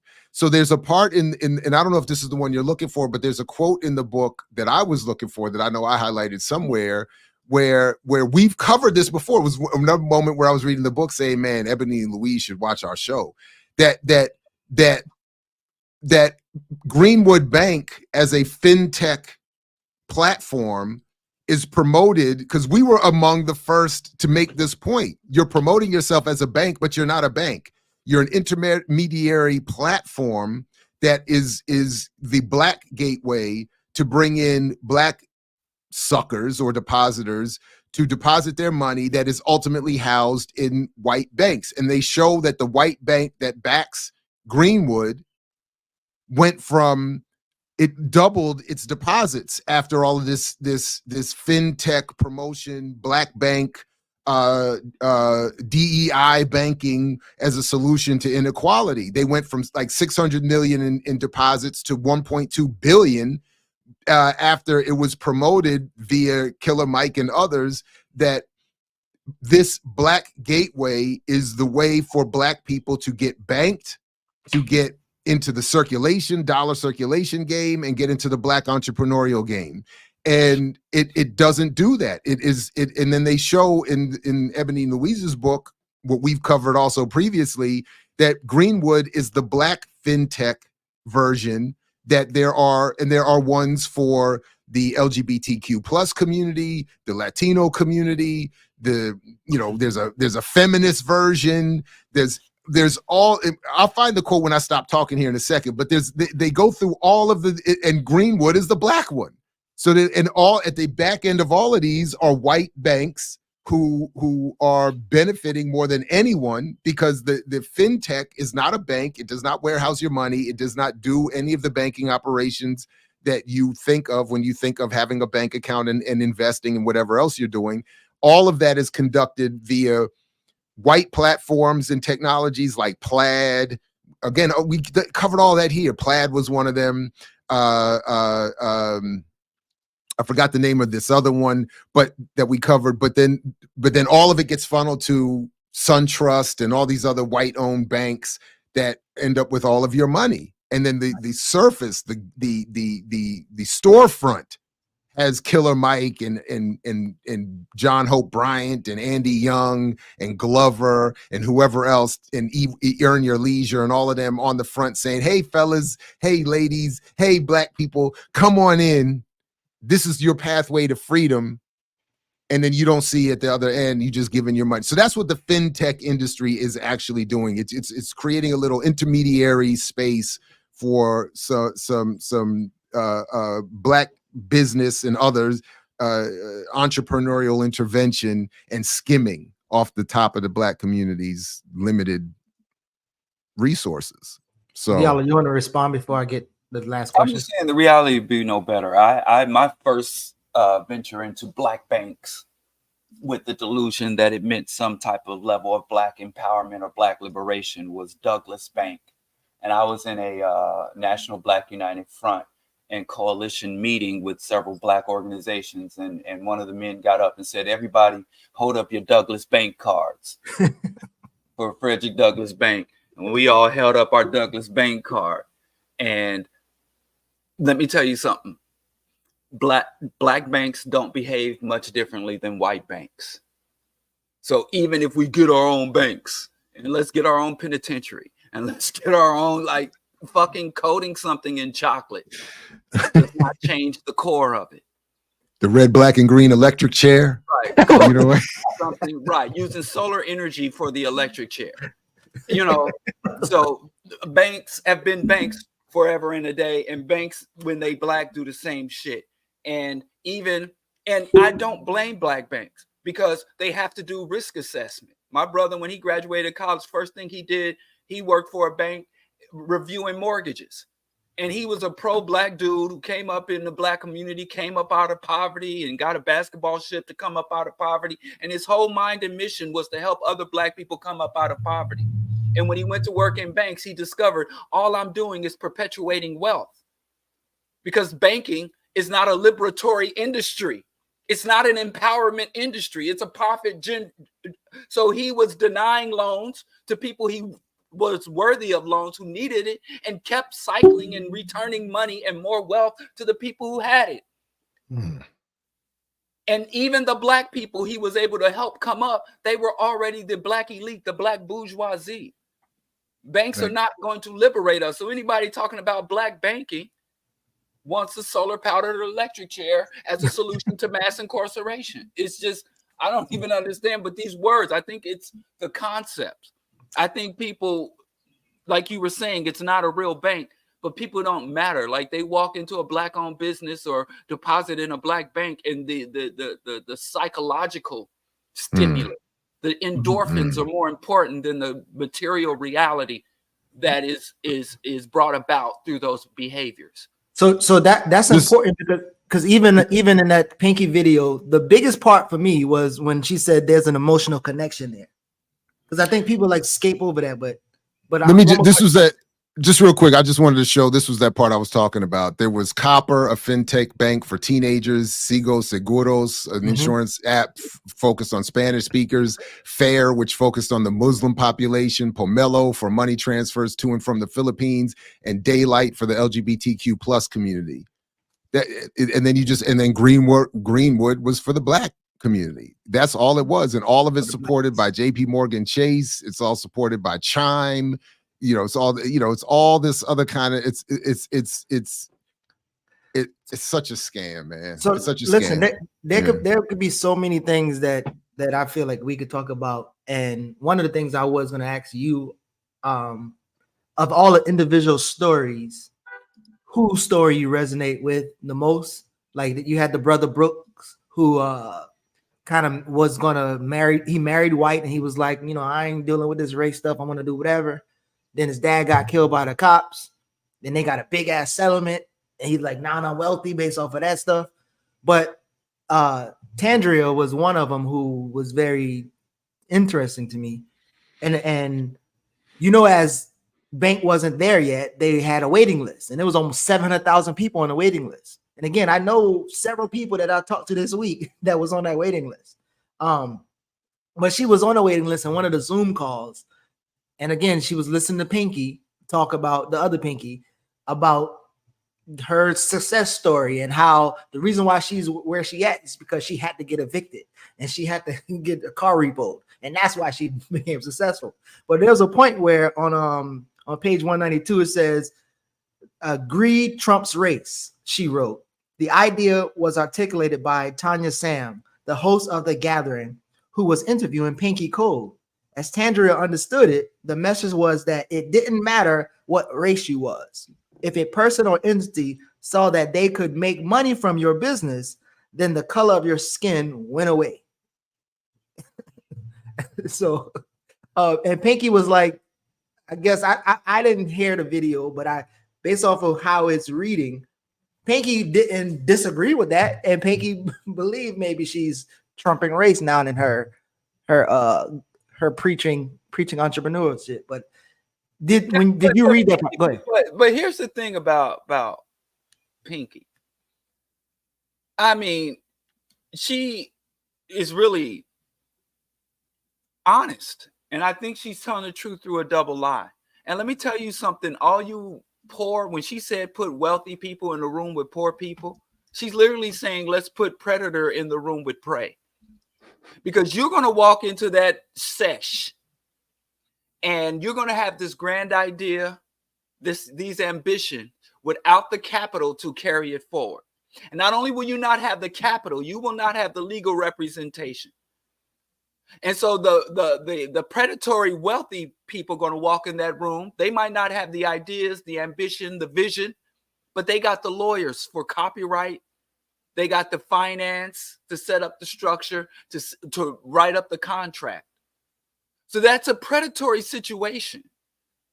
That unto itself, the fact that she's like, listen, I can give people an LLC, and I gave a bunch of people an LLC, which is nothing but some paper, and I paid off the tuition of the debt of 30 students while leaving the whole commodification of education in place and maintain the status quo. She's setting up a system to literally launder the ideas and ambitions of poor and working class Black people and heading off our normal predators, the white people who come in and siphon our ideas and rob us, and say, well, she's literally setting up a neo-colonial situation where now Black elites and wealthy Blacks can get a hedge and use their I'm Black like you, so you can trust me to exploit poor and working class people. So and the fact that she set it up and it's a session, everybody's partying, I guarantee you in 6 months to a year, we're gonna be going on YouTube and people will be on there. It's like, I had this idea, I had this design, I had this business plan, and they played me. And it's gonna be there, and then she'll come out with her denial, and then she'll like, look, I got a new product, I got a new partnership. I dyed my hair green. Now I'm greeny, and we'll forget about it. This shit is, they keep doing this shit over and over. This is just another scam and a hustle. The black elites, the black wealthy, since chattel slavery and colonization, have been assets and allies of our enemies. The class component is as essential as the race conscious component, especially in this juncture of hyper-capitalism, post-industrial finance, global, borderless, mobile finance. Class consciousness is more important now than any other time in human history. And yeah, I do predict she's gonna change her name to Greenie, like you said. She's about to go from Pinky to Greenie. You ask Pinky, hey, Pinky, do you love me? You love me? I'm not gonna prove it today.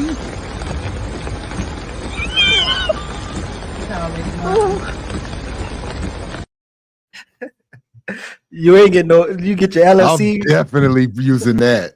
I'm definitely using that. But again, we in the research I did on Black Power. Man, I'm about to call it something else. Do you love me? What's Amos? What Amos Stam? I'm about to call it a myth of Black Power. Blueprint for Black Power. You know, Larry Lundy and franchise. I won't recommend you doing franchise, but if Pinky would have leased, even those 30 people that she paid, if she would have least gave them a franchise, start their franchise off with Study Vegan, we could have been, you know, having a conversation around that maybe. But again, taking away their debt, they still got to get into the market. And as we saw over and over again, even with the debt gone, that doesn't do anything to the racial wealth gap, which she claimed that Killer Mike was going to achieve. Go ahead. I think a misrepresentation is worse than a lie. Because that's my main thing. Because then I start talking and people come at me and like, you don't want black people to have nothing. You know, no, pay off the debt. But what you articulate, what it means to give debt relief to a small fraction of individuals actually validates the system. Because the loan it really means that, hey, you in the right place at the right time, you make the right moves, and you willing to make these sacrifices, and you willing to not sleep, and you willing to think like a man and act like a woman, or whatever. If you willing to do all this shit these fucking gurus tell us, there's a way for you in this system as it exists. And then they'll pluck out 30 motherfuckers out of 30 million and be like, yeah, they got their debt paid and they doing it. So I'm not saying if Pinky knock on your door to pay your debt, take the money. I'm not saying don't take the money and don't take all the rest of that shit or bank wherever it's most convenient for you or gives you the most pride. What I'm saying is don't misrepresent that as challenging the status quo. And those are the only things we can define as progressive, positive, revolutionary, appropriate, or worthy of our recognition and celebration of things that subvert the status quo. Anything that validates, sustains, or elevates or entrenches us in the status quo, whether you do it for survival or you do it because you really believe that you can make it, you can win, just stop representing that as positive for the black masses. That's all I'm saying. Stop representing yourself as a freedom fighter or a challenge to the powers that be, because you're not. You're an asset. You're a propagandist for the power that be, not a challenger or a competitor with those in power. You're not competing or challenging these banks. You are an asset and a Pied Piper for capitalism and the banking industry.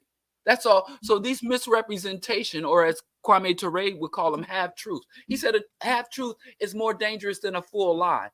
And that's what makes it so hard. If they were just blatantly lying, we could more easily dismiss them, because there is a grain of truth or a grain of goodness embedded in that charity and all that other bullshit. Yeah. By the way, we're going to have a tribute to Kwame Ture for his birthday tomorrow on Saturdays with Renee. To Kwame Ture, his birthday's tomorrow. And my birthday tomorrow. Who? Never mind. Y'all don't know. Your birthday is tomorrow? No. Never mind. Or was that a reference we did? It's a little meme skit that y'all ain't in this generation. Just chill out. No, I don't know what that I'm a is. meme king. No, you're not. Wow. Yes, I But am. you know, but all of our topics I got actually a bleed few into each viral- other though. So we about? you say what? I've created a few viral memes. What is you talking about? Jared, can you please go to the group chat and share Diallo's video of Mom, I found a white girl. Oh wow. What video is this? I meant to say, but I told you to cue it up. The one in the group chat. Because remember Diallo said, what a You white didn't tell women. me to cue it up. I don't have where Oh, where yeah, is and I the was in Kansas City, Missouri, by the way. Yes, it was Kansas motherfucking City, motherfucking Missouri that I was in. what video, Geechee? Are you totally serious keyed about in this and the video? MAGA What hat. Yeah, video you man. talking It about? was in the group chat, man. You know, it's okay. It's like But you gotta that's why I asked about the I run know. I didn't. I'm gonna put it on the because thing. now because how can you Do find not anything in conspire here? against me. Huh? The Lord will destroy those. The Lord will take down. What's that thing where the Lord will take down your enemies? I don't know. We don't The know what you're victory talking is about. already mine. Y'all conspired against All right, me. here we go. Things are falling apart. This Why? is it right here. Boom. It's on the run sheet now. So are you clicking it? No, I can't click. I'm gonna just play it. I'm gonna play it real quick and then you can play it and share the y'all screen. Playing it? Yeah, go ahead, play it. This is Diallo in Kansas.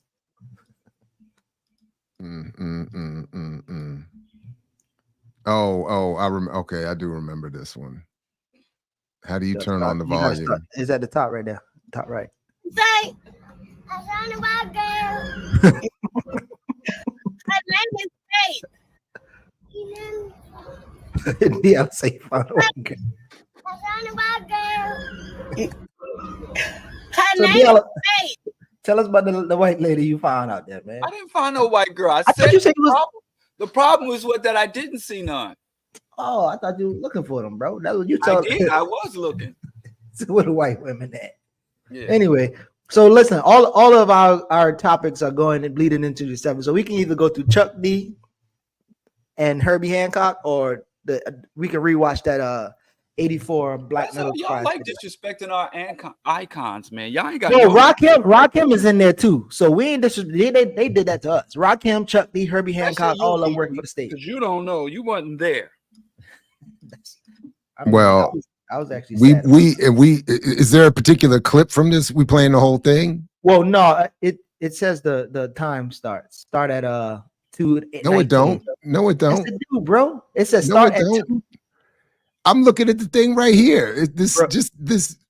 Bro, my run sheet says start at 2:19. Herbie and Chuck, mine gone.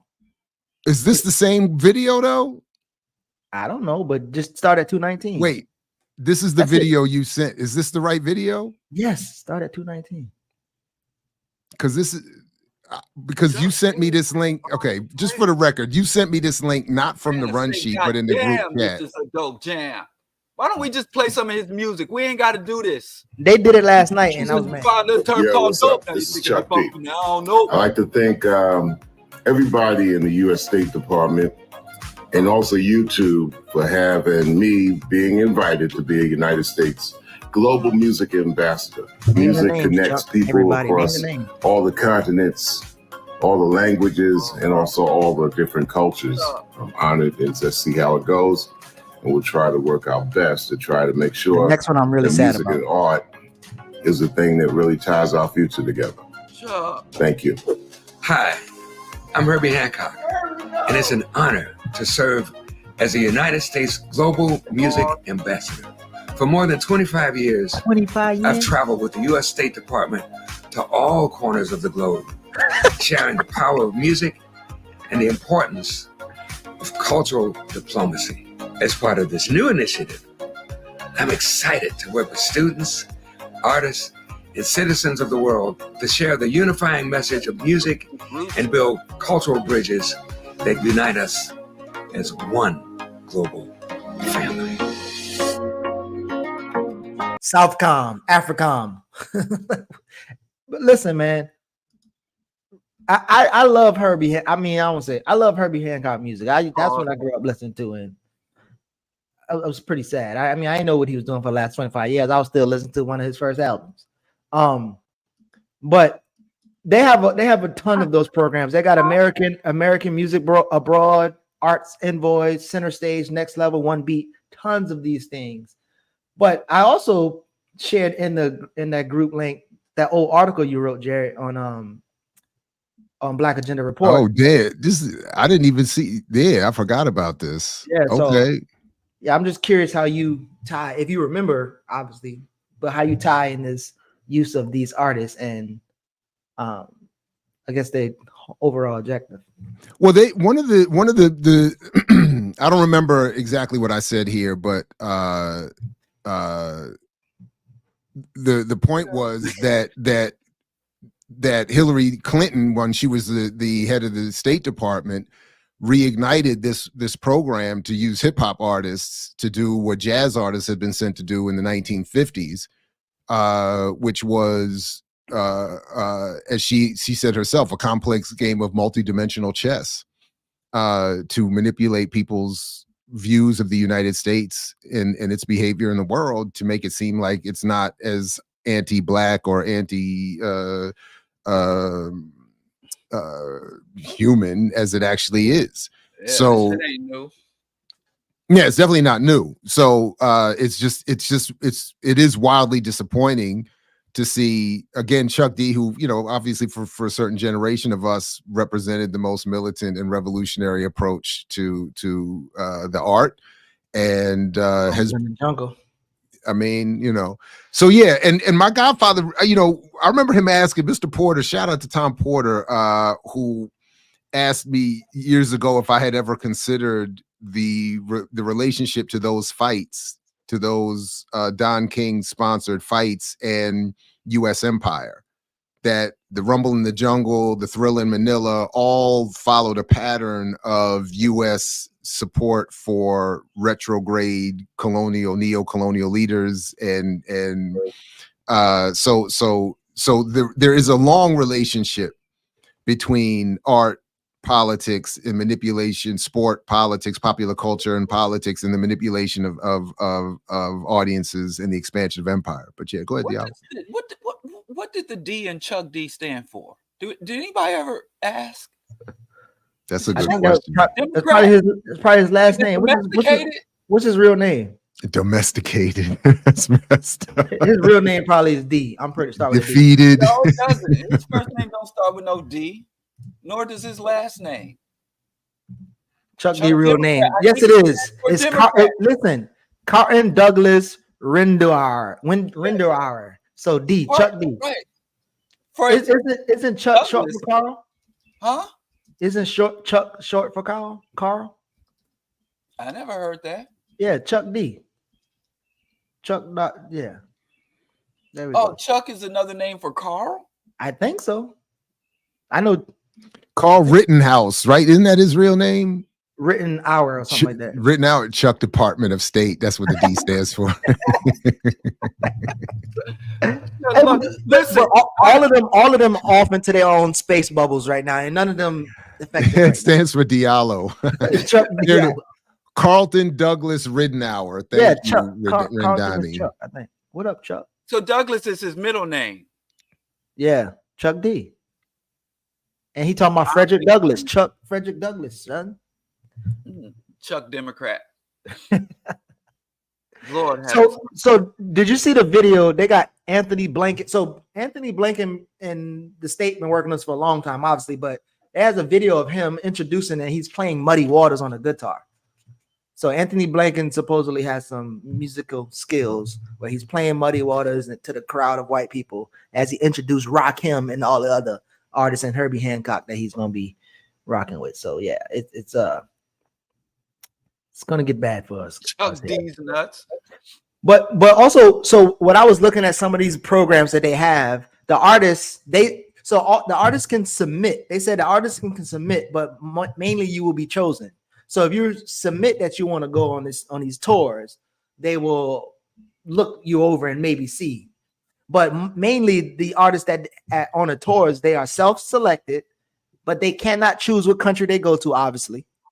Yeah, there you go. They cannot choose what country This he is goes from to. last September, by the way. Yeah.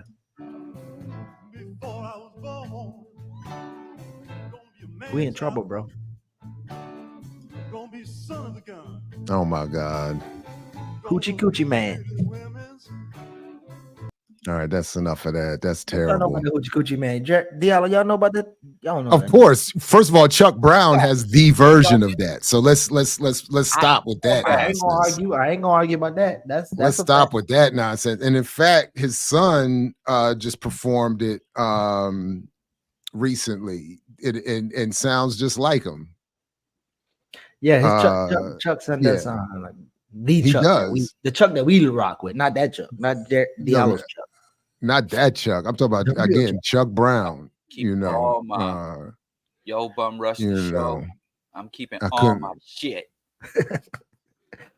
But so in most of those write-ups of those programs, it said that the goal is to leverage the networks and experience of recording academy professionals and members to provide international participants membership opportunities, boost their technical skills, and build the foundation for professional networks. So they're doing some good things, right? I mean, they're out there teaching some music diplomacy, whatever that means. No, they're using. First of all, it's promotion for the Democratic Party. It's promotion for. They say it's bipartisan, though.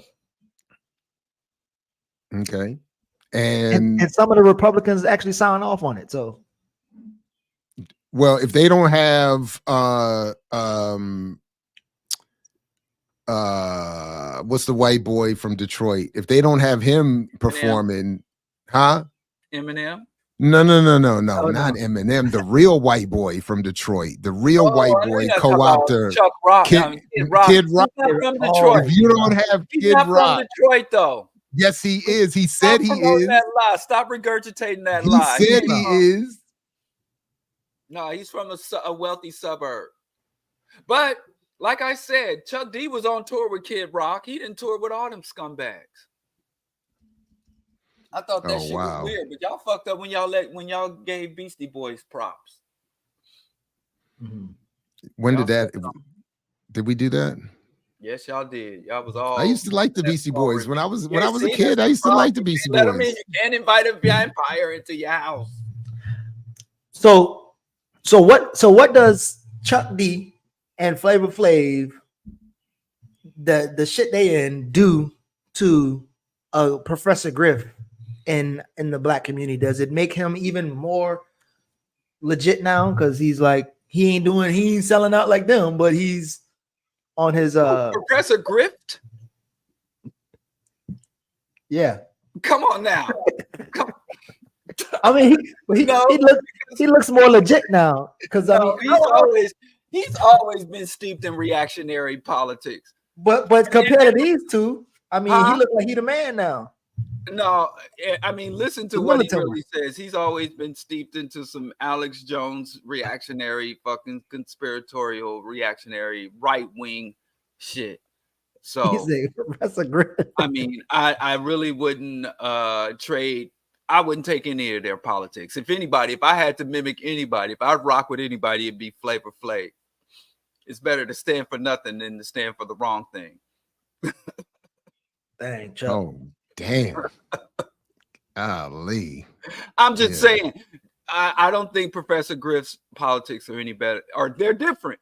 They diverge, but I don't think Griff's politics are better or a better alternative than Chuck Democrat. Fight the power. They was playing that last night at the but we forgot you had this on here. We forgot. We didn't cover the because I forgot that this involves Leo Cohen standing right there in the middle. That's why I said name names. He said talking about YouTube. It's running this rap shit. Yeah. Hey, listen. I can't do nothing for you, man. I mean, I think Flavor's the most honest. Who is this? I'm laughing. I can't do nothing for you, man. I think now we have to go back and listen to Public Enemy. I think Flavor was the only one telling the truth on those records. Too much posse. Leah Cohen standing right there in the middle, boy. I tell you, I still have queued up. Liar? I think his name is pronounced Liar. Well, I think Liar. it's technically Leor. I think we changed it in the community to Liar. But Liar, I still have queued up his Drink Champs episode from like a year or so ago that I have never watched. I was going to do a live drink with Drink Champs and watch it like for Patreon, but I just never could bring myself to do it because I thought I might drink myself into oblivion doing that right there. But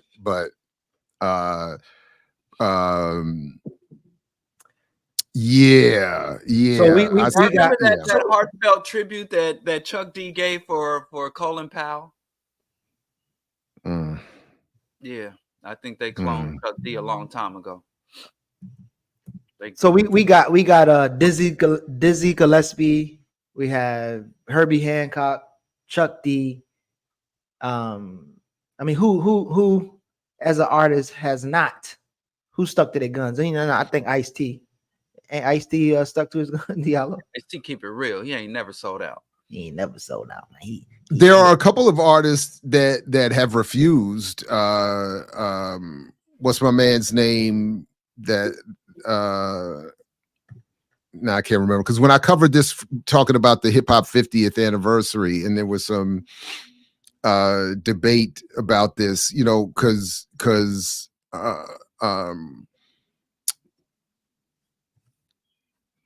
what's his name though? The Cooper, right? Cooper, the hip hop professor, did his PhD on as and I actually presented with him, and I can't remember his name. It's slipping my mind, but he had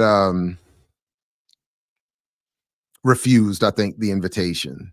Right. But yeah. Anyway. Did y'all see Kehlani interview with? I wonder if y'all appreciate what she said here. Did y'all see this? No, we don't watch The Breakfast. We're not stalking that man like you do. You know, I think we're in a kind of a loop for so long of like what's safe to speak about and what's not safe to speak about, especially with the powers that be being so powerful and that running so deep. Obviously, my music came out and obviously I'm super supported. So absolutely no problem from my record label. I have experienced a lot of pushback. I've experienced a lot of loss. I've experienced a lot of things that were promised and set up for this rollout and album to happen that were supposed to be a lot of firsts. Really? Yeah, magazines and these things and those type of brand deals and opportunities that were sad to lose. But at the end of the day, like I don't regret doing something that I can go to sleep at night. I can go to sleep knowing that like what I learned to be as an artist, I'm aligned with, because I grew up fully understanding, you know, the role of art in liberation. And that's not to place myself in alignment with, you know, those artists and those revolutionary acts, but that's to say, like, I understood what it meant to not be silent, even if I never, you know, put it with the song in the video, even if just me speaking out, I always knew what it meant to have a platform and that responsibility in that way. And like, I can go to sleep knowing that like, I can look myself in the mirror, you know, and know that I did the right thing. Do these magazines and stuff tell your people why? Do they say you always heard advocacy of Palestine? Those are really big buildings with a lot of people involved. So it always makes its way back. Yeah. Now you speak. Hold on. You also mentioned that your advocacy for Palestine caused a lot of artists to ignore your request for collaboration. So I was talking very fast on a live, very caffeinated early in the morning, and I wasn't able to like really elaborate on that. There are a lot of more people involved on artist teams than just the artist. And it also wasn't every single feature. There were certain people who didn't get it back in time or it wasn't aligned with like the timing of their album. I didn't mean every single artist, but there were artists that I did reach to and someone on the team was like, we don't fuck with her. Or they said this and then another thing made its way to me, or like things we know things travel. We know people have. So she is connected to PSL and she's what? She's somewhat connected to PSL and Ricky told me hey, am I not saying her? Who's PSL? I don't know who. Party for Socialism and Liberation. Yeah. I don't know who she Kehlani? is though. Oh, you don't know who Kehlani is? Oh well, I don't know. I've never heard of Kehlani. Oh yeah, well, but in terms of an artist, she I don't know if she is as big as she was at one point, but she had a couple hits out there. But how she delivered Huh? I said, good for her. Bless her Wait, heart. I mean, so you appreciate what she said up there in terms of knowing the role of art and all that other stuff? I think for her to speak out for Palestine, what's very telling is the fact that other artists scampered and ran away from her when she ran afoul of the establishment. So, it's just really goes to show that these artists aren't worthy of our admiration and respect. I remember when Mary J. Blige gave an interview with after her chicken commercial, and she said after she was ridiculed and mocked for doing that crispy chicken wrap commercial, she said her phone, she couldn't get any of her long-standing celebrity friends on the phone.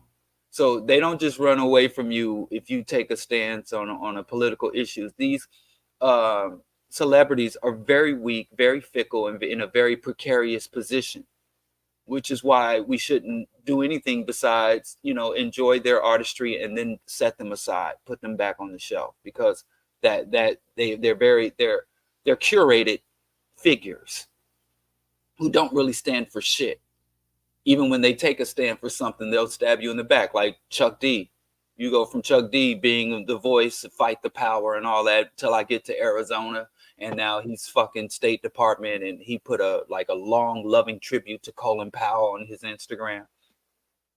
So yeah, I think we need to leave celebrities on the shelf where they belong, just like religion. So according to the chat, apparently Kehlani had dated Kyrie at some point and has done. Huh? Which Kyrie? How many Kyries? What is the? Yeah. Name chaser? 2 Kyries. The ball chaser. I mean, Name what other another Kyrie one. you know? I don't know, man. I didn't know Kehlani till 3 minutes ago. Well, you know Kyrie now. She's huh? Kyrie Irving, yes, the The basketball Hebrew player. Israelite. Yeah, the woke Flat one. earther. But go ahead. And then she apparently was affiliated or associated or in dialogue with or engaged something with the PSL, and apparently she signed some statements and online. So and then someone says she pretends to be black. So what does that mean? What is she? Oh, I ain't never.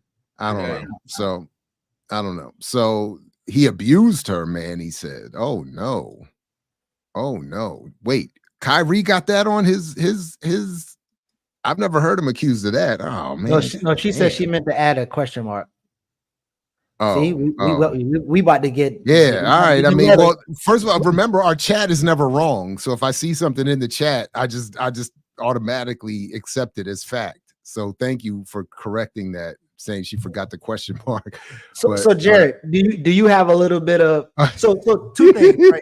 Kehlani is multiracial like Jared. Thank you, born liberated, empathetic world. so 2 things, Jared. Diallo is a little bit harsher on our celebrities, but even like we was talking about reading Mike's story and reading their story, understanding context. But do you feel like that's the best we're gonna get in terms of celebrities, and we should be, okay with it, or giving them some grace because they are, engaged in some type of study or understanding, they had the courage to do that much? But what are your take of some of the things that she shared? I don't know about grace. I think all of us, I think everybody should basically be assessed in somewhat the same way, that all of us are in various states of precarity in terms of our employment and our station in life, et cetera, and so forth. All that all of us are meant to play an assigned role, celebrity included. And if you break that role, there's punishment. So we should be that in some way. That's in part what the Vernon philosophy is meant to advocate, like a little more clarity, kind of what Diallo was saying, a little more clarity around what these celebrities are and how we should engage them. And I would say the same thing about academics, journalists, pundits, YouTubers, people you work with. Like we should all, yeah. So go Go ahead, man. Go ahead. Kind, Jared. You got too much of a good heart. You and R. Kelly need help not having such a good heart. Please don't put me in a sentence like I mean, that with that dude. Don't do that. That's wild shit there. Don't do that. That was some really wild shit. That's one problem. Hold on. That was really Pause. He said he not having such a good heart. I think that just reminds me of you. You're too generous. I think you are right. We're all in a precarious position. But somebody trying to preserve a roof over their head is different than someone trying to preserve their private yacht or their private jet or multi-million dollar. Fair enough. That's fair. So if I'm like, oh, I could lose my multi-million dollar endorsement versus I could lose my shelter. I can that's fair. The custody of my children. You're right. We're all in a precarious, but all precarism isn't equal. And I think you're just too kind. You got too big of a heart for these motherfuckers. There's a difference between being vulnerable and having to make decisions versus being treasonous, making decisions you could easily and shit you should and could easily walk away from and still be secure. I'm just saying you have such a big heart, and it just hurts me because I see people do you wrong and take advantage of you because you have such a generous mind and heart, and where you were like, yeah, we all precarious. I agree, we are. Black celebrities are not exempt, but you know what? No, you're right, and Leah is exactly correct. That what I should have just said. But this particular situation, out of many situations that I didn't hate, I'm gonna have to hate until further notice. Right on. So much kindness exudes from you, people. So I don't know if the question was answered or if I even asked it, but is there a celebrity that y'all feel like I'm sorry to interrupt, but speaking of celebrity and YouTube, why do I know all about this story right here? I don't know who this person, Dr. Disrespect. I don't know. I've never watched 1 second of this person's videos, but I am all fully caught up on this dude and how horrific this dude is in the YouTube space. Who that is? Y'all keep Dr. Disrespect is a white boy. Y'all got all week to bring me up to speed on shit. I don't know that. I'm gonna start dropping shit on the show. I'm just saying. I saw it in the chat. Dr. Disrespect is a big time Twitch streamer, YouTuber, formerly at least, who it was apparently come out and been exposed that he was engaged in some sort of nefarious chats with underage girls. So that dude,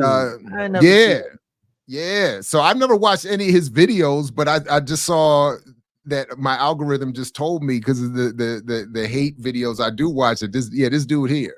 Wait, he's 6'8"? Goodness gracious. Yeah, and he created this character with the wig and the glasses and the video game. He plays video games. And he became a big deal, had all these brand endorsement deals. Apparently, he was making good money. 4 million subscribers. Yeah. I've never seen this guy in my life. But then he was in these DMs with children. So that's the thing. Like when your target audience via Twitch and elsewhere, like I have to admit, when I go to the Google Analytics for our channel and I'm looking at who apparently is in our audience, I liked it. This is all old people. In fact, we're too old. I'm gonna start my game. If anything, my gaming Twitch gaming channel. Well, just be careful because you're going to attract a lot of teenagers and kids, and just stay out the chat. You ain't got to worry. Last thing you there it is doing is interacting with kids. If anything, you're going to get in trouble. Diallo was too verbally. I'm for young people. I'm assuming no. I'm assuming no. I don't like children. I'm assuming no, but is there a celebrity that made it at least mainstream that y'all say I can rock with or vouch on? At least one. No. So again, the jab iron triangle. Shout out to Baruch Gottlieb for that. Is you can't be rich, famous, and radically political. There's never been an exception to the rule. And anyone who approaches all three, even two of the three, has their career ended or worse. So I'm not aware of any celebrity that has reached and sustained a certain political. I do like Booth. This is not a question of do I like their work or do I like them as people. Music is. So this is the thing. Less about like, It's not about like. In fact, my point is, again, with the Vernon philosophy, is the more you like them, the more you should be critical. Harry Belafonte was not a revolutionary. How about KRSONE? He successfully commit class suicide? I'll forever be. Did Harry Belafonte successfully commit class suicide? Paul. I'm talking about Paul. Paul Robeson was destroyed. That's sort of my point. You can't sustain that level, and that's why. Have some fun. And that's why he died broke and largely unknown in this country. He's not Ruby D and Ozzie Davis are not revolutionaries. They were not even that radical. But I think and they survived through open marriage according to their own. I think that's how they survived. Just FYI. I think the problem here is we're using celebrity, artist, performer interchangeably. Okay. Celebrity is not an artist. A celebrity is someone who embodies the aspirations of the status quo. And again, for every celebrity you can find that is a athlete or a singer or a rapper or a dancer, for every celebrity that you can find that has some unique talent, you can find a dozen celebrities, famous, wealthy people who have no talent. Run that back. Run that back. So if you say aspirations, are you saying the celebrity is on the person and not how the people platform them? It's first of all, the people don't create celebrities or sustain celebrities. Industries do. Yes. Now people have to have a role too, because sometimes people can get platform and they don't pan out, right? Yes, that happens. But what that got to do with it? But being platformed is, to Diallo's point, the corporation's doing it. But remember Diallo used to blame us though. Remember he said we did it. We all created Kanye. Remember Diallo used to do it. Diallo do that a lot. And that would be our disagreement. Yeah. So you're saying I'm right? Wait, I'm saying that we should. No, Diallo is now saying I'm right. We do have behaviors and things that we engage in. We got no business doing, and we can condemn our actions in relationship or independent of the systems and institutions of capitalism and white hegemony. What I'm saying is you can't, and we make a severe mistake and we harm our culture and our community if we use celebrity, artist, entertainer, all interchangeably. A celebrity is a very unique status in society that can be given to any individual. You could have a celebrity banker, a celebrity politician, a celebrity performer, a celebrity pastor or imam. A celebrity is a person who is held up in the society as aspirational. Now, you have a lot of artists who are not celebrities. Okay, you have a lot of famous or well-known people who are not celebrities. Famous, but okay, I hear that. So when you say celebrities, there's no such good thing as a good celebrity in a system like this. All the celebrities are bad. But because somebody get a record deal, because you see somebody on TV, you see somebody chasing balls or busting rhymes, that does not make them a celebrity. So Shayoon is an artist who's not a celebrity, but Burna Boy is more of a celebrity. Would you say so? And when you look at Mayweather. Mayweather is more famous for being wealthy than he is for boxing. A lot of people know about Money Mayweather and his style and shit. A lot of young people who never liked Jordans. You got people wearing Jordans that never weren't alive when Jordan retired. And they want Jordans and they wearing Jordan, they draped in Jordan shit and never seen him chase a ball. And maybe some highlights from YouTube. So celebrity really is almost independent of what a celebrity does. Okay. It's more of their status and standing. You got artists, basketball, ball chasers today who are really good and talented, but nobody would wear their fucking shoes. Nobody wears Shaqs. Nobody wear what's that? Starburys. Starburys been chasing balls for 30 years. Shaq so all I'm shoes. saying is we have to not like that. Celebrity. Look at the sales. Jordan sales. I just saw a breakdown the other day. Jordan. If you take everybody's shoe from LeBron to Shaq to everybody and put them all together, they don't come at all close to the sales of just Jordans. Right. So there is no Jordan's ability to chase balls. At this point, no, you're right. All I'm saying is when we talk about celebrities, 4 there million. are artists that I respect. There are public figures that I admire. But once you reach celebrity status, and sometimes people are made into celebrities, they don't really seek celebrity or embrace celebrity, but celebrity is thrust upon them. But as Jared was pointing out, they lose that shit as quickly as they get it. No, Mahmoud Abdul Rauf was never a celebrity and was destroyed on his way to becoming one. Right. He was on his way to being one. Remember they tried to hold Mahmoud up because he was killing them. And they were trying to hold him up as someone who had overcome his Tourette's and his and other whatever. And then but then they were like, wait a minute, he's protesting the anthem. So they had to destroy him. So yeah, no, celebrity is a product, and yeah. And some exceptional people embrace celebrity and they take the deal. Some people reject celebrity and try to go the other way, and even when celebrity is thrust upon them. But when you talk about celebrity, someone who is to be celebrated just for existing, as Jay-Z said, their presence is charity. Just to be among us, we're unworthy. That is a different thing than artistry. In fact, the vast majority of artists, performers, actors, athletes never reach celebrity status. But I think as a conscious person, once someone achieves celebrity status, they should be scrutinized and looked to, and should be just flat out distrusted and distanced. That don't mean you can't listen to Beyonce dances or get tickets and go see her do those herky-jerky stolen dances. I'm not saying you can't do that, but you have to understand they are an asset of the systems and institutions of capitalism and white hegemony. So, and again, just not that Diallo needs this, but this is supported by the documentation of the state, of media scholarship, of propaganda studies. This is in fact, media, they call it the star system in Hollywood, and they couch it as just a way to make sure they sell products by creating a star that will always be guaranteed to put people in the seats. But if you politicize that, it has the same.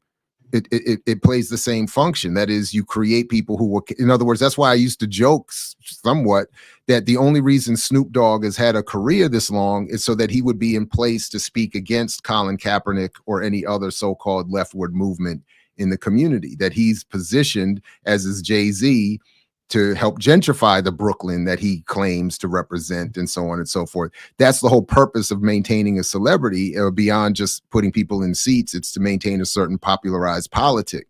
But shout out to Pancho, my man, always good to see you. Tupac, again, this is my point. Tupac, much like Paul Robeson, Bob Marley, Jimi Hendrix. But my point is that however we understand the demise or the assassination of Pac, however people want to interpret that, the reality is, even when he was still alive, he was hounded and often misrepresented in media precisely because of his left-leaning politics, to the extent that they were. He would not have been allowed one way or another to sustain that level of celebrity if his politics were going to continue to head in a certain direction. Right. If he had lived. A lot of these artists are only icons in our minds because they died, but their body of work continued to generate profit. That's why. They often say you're worth more dead than alive. And so what part of this video we playing, Geechee? So 12 started 12:45. First of all, these are a run sheet. These are run sheet videos. My video was one. Yeah, but bless your heart. I appreciate the work you do, Geechee. You put in that work. Don't worry about it. I don't do nothing. See, that's playing this. I ever show you appreciation. See how you can't even take. Because you be doing the shit after you talk the shit. I don't want it after. I want the raw shit. I eat raw vegan. Pause. I don't care what trouble I get into for saying it. Pause. Go ahead, hit the click. To bring Black students into major universities. I think people, because it's difficult to get a firm sense of the demographics and what's going on out there, have the misguided impression. There's something off with the audio, but it's not on me. This is as loud as it gets. Oh, I like to say, no race of people have ever gotten on their feet without having a strong economic foundation. I think the black middle class suffer from a bad case of self-concern. They're more concerned about themselves, but if they could convert that self-concern into concern for others, then they would, all that money that the doctors say they have and all that these assets that they have, they could, build up our economic foundation. I think that's our greatest weakness, that they're too concerned about themselves and that our economic foundation is weak. We're weak in the commercial and the business world. How do you respond? Well, my response is that the size of the black middle class increased. It's almost doubled in the 1960s and 1970s. There's been some fallback because of the recession in the late 60s and 70s, but it's a very new class. It's just acquiring wealth. How fragile is the black middle class in terms of economic status? 2 weeks from 2 paychecks away from foreclosure. Right, that's it. At least paychecks, 2 paychecks. One of the things that if we look at statistics, we see that is estimated by Deepak Gibson and some others who wrote the book, The $70 Billion in Black book, that the black middle class takes in. I mean, the blacks generally take in, as in terms of gross national product, about $150 billion a year. 150 billion. That's equal to the 9th largest successful nation in the world. That's a lot of money. But per capita, that doesn't break down to an awful lot of money. I mean, 22 million blacks. 26 million blacks. 26 million blacks divided by 150 billion, just roughly. I mean, that's not a lot of money. Our resource base is very small. I'm excited by what's going on. Clearly, the number of black businesses are increasing. Black people are getting more involved in the American economic system, an economic system that historically limited their abilities. Alrighty, again, a call from home. Hi, you're live on City Line. Hi, good afternoon. My question is, we have a black entertainer who's very well known. His name is Michael Jackson. He's quoted as being worth approximately $49 million. My question to you is, where is his effort? We're emulating him. We're stimulating his business. We're stimulating his profits. But yet and still, I don't hear of him taking some of these millions of dollars and building an institution of technology to train young black children to do something. He cannot possibly spend $49 million in his lifetime. Alrighty, hold on and let them respond. What is the responsibility of black entertainers and black superstar athletes? It is their responsibility to come back to the community, to uplift that community, to establish a new quality of life for that community in terms of the economics and the business and the politics of it all. Again, I say, if we don't come up with a mechanism, if we don't come up with the strategies, if we don't come up with the methodology in terms of how to institute, to put it in place, those organizations that will adjust themselves to those needs. Plus, who is it that determines that Michael Jackson has to give up his $49 million for anyone?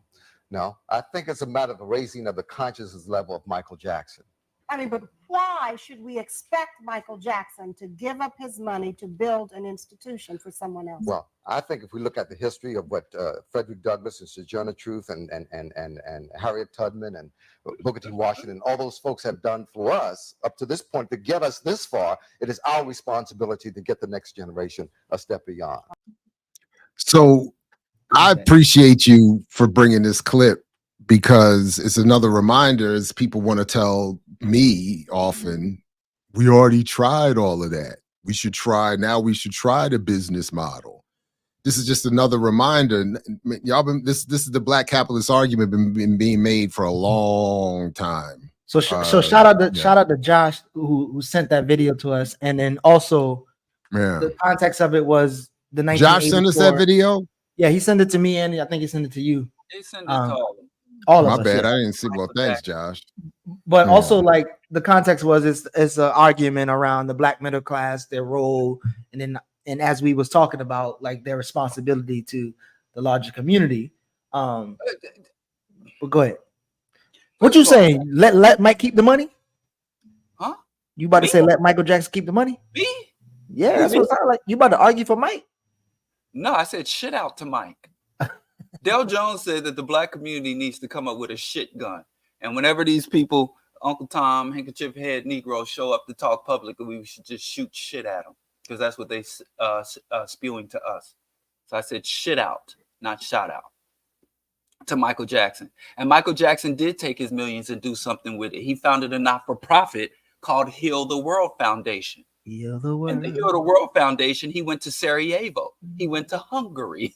You know, he was over there saving white children. So he went to Brazil, and he went to somewhere in Africa Stop it. Video. Oh yeah, he went to, yeah. And you see them poor African dignitaries looking confused as fuck standing with Michael Jackson. Like, they told us they were sending Michael, and this old frail white woman shows up. Yeah, I remember all that. You know, Del Jones was on Michael. Michael Jackson hates black people. What did Kanye? Let's go ahead and say it. Michael Jackson hates your guts.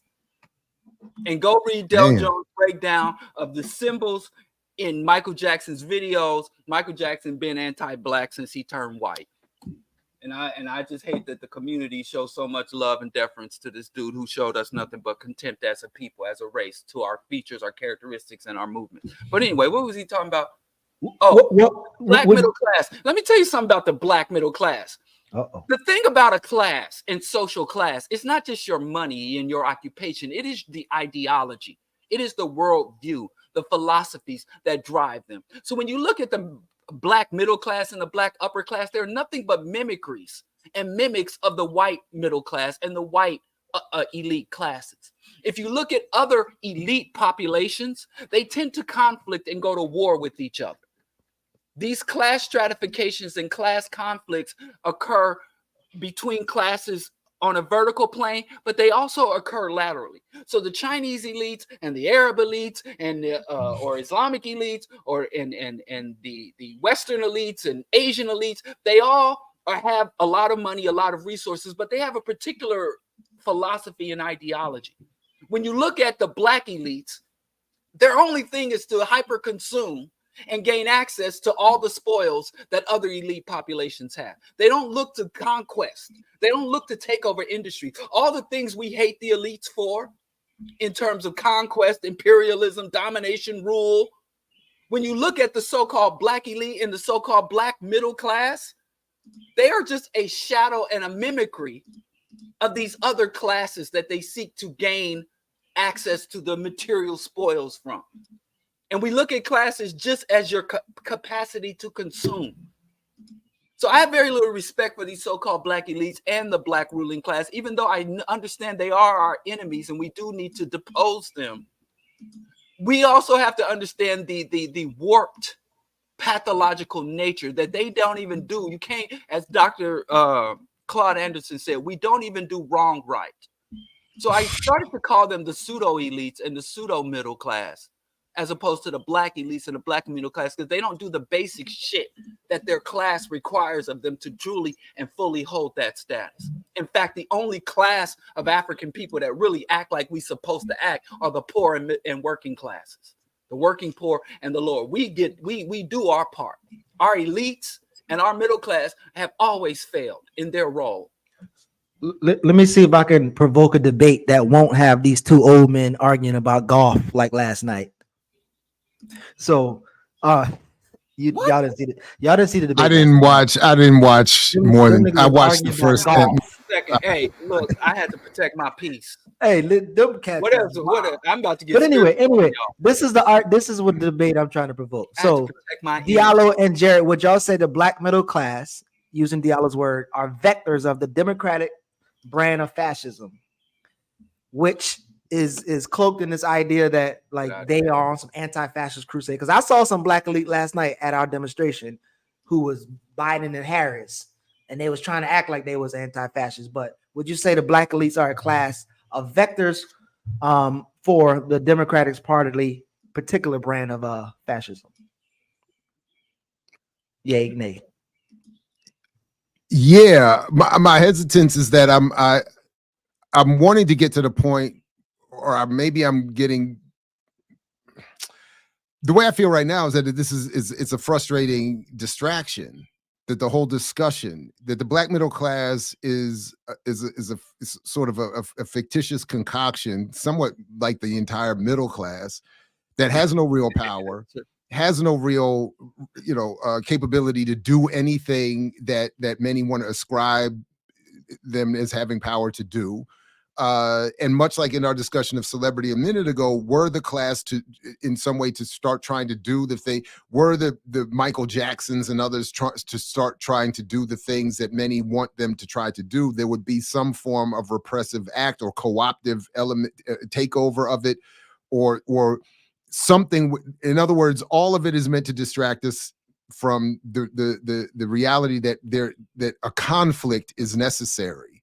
There has to be some sort of confrontation with power, with those who refuse redistribution, and all of this is meant to uphold a fantasy that if we just work hard, if we just do better with our money, if we just, all of that stuff, we can somehow function and thrive in this hostile, abusive society and political economy. It's just not possible. So yeah, they don't.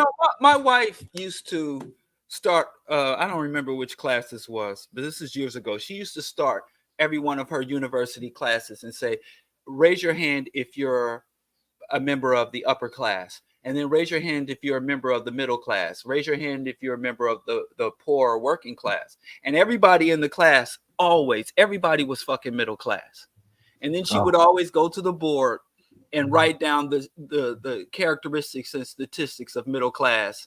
And inevitably, the vast majority of the students in the class did not come anywhere near being middle class, but they all perceived themselves as being middle class. So you're 100% right where you say middle class is an illusion. It's a pacifier, to keep people from revolting and uniting.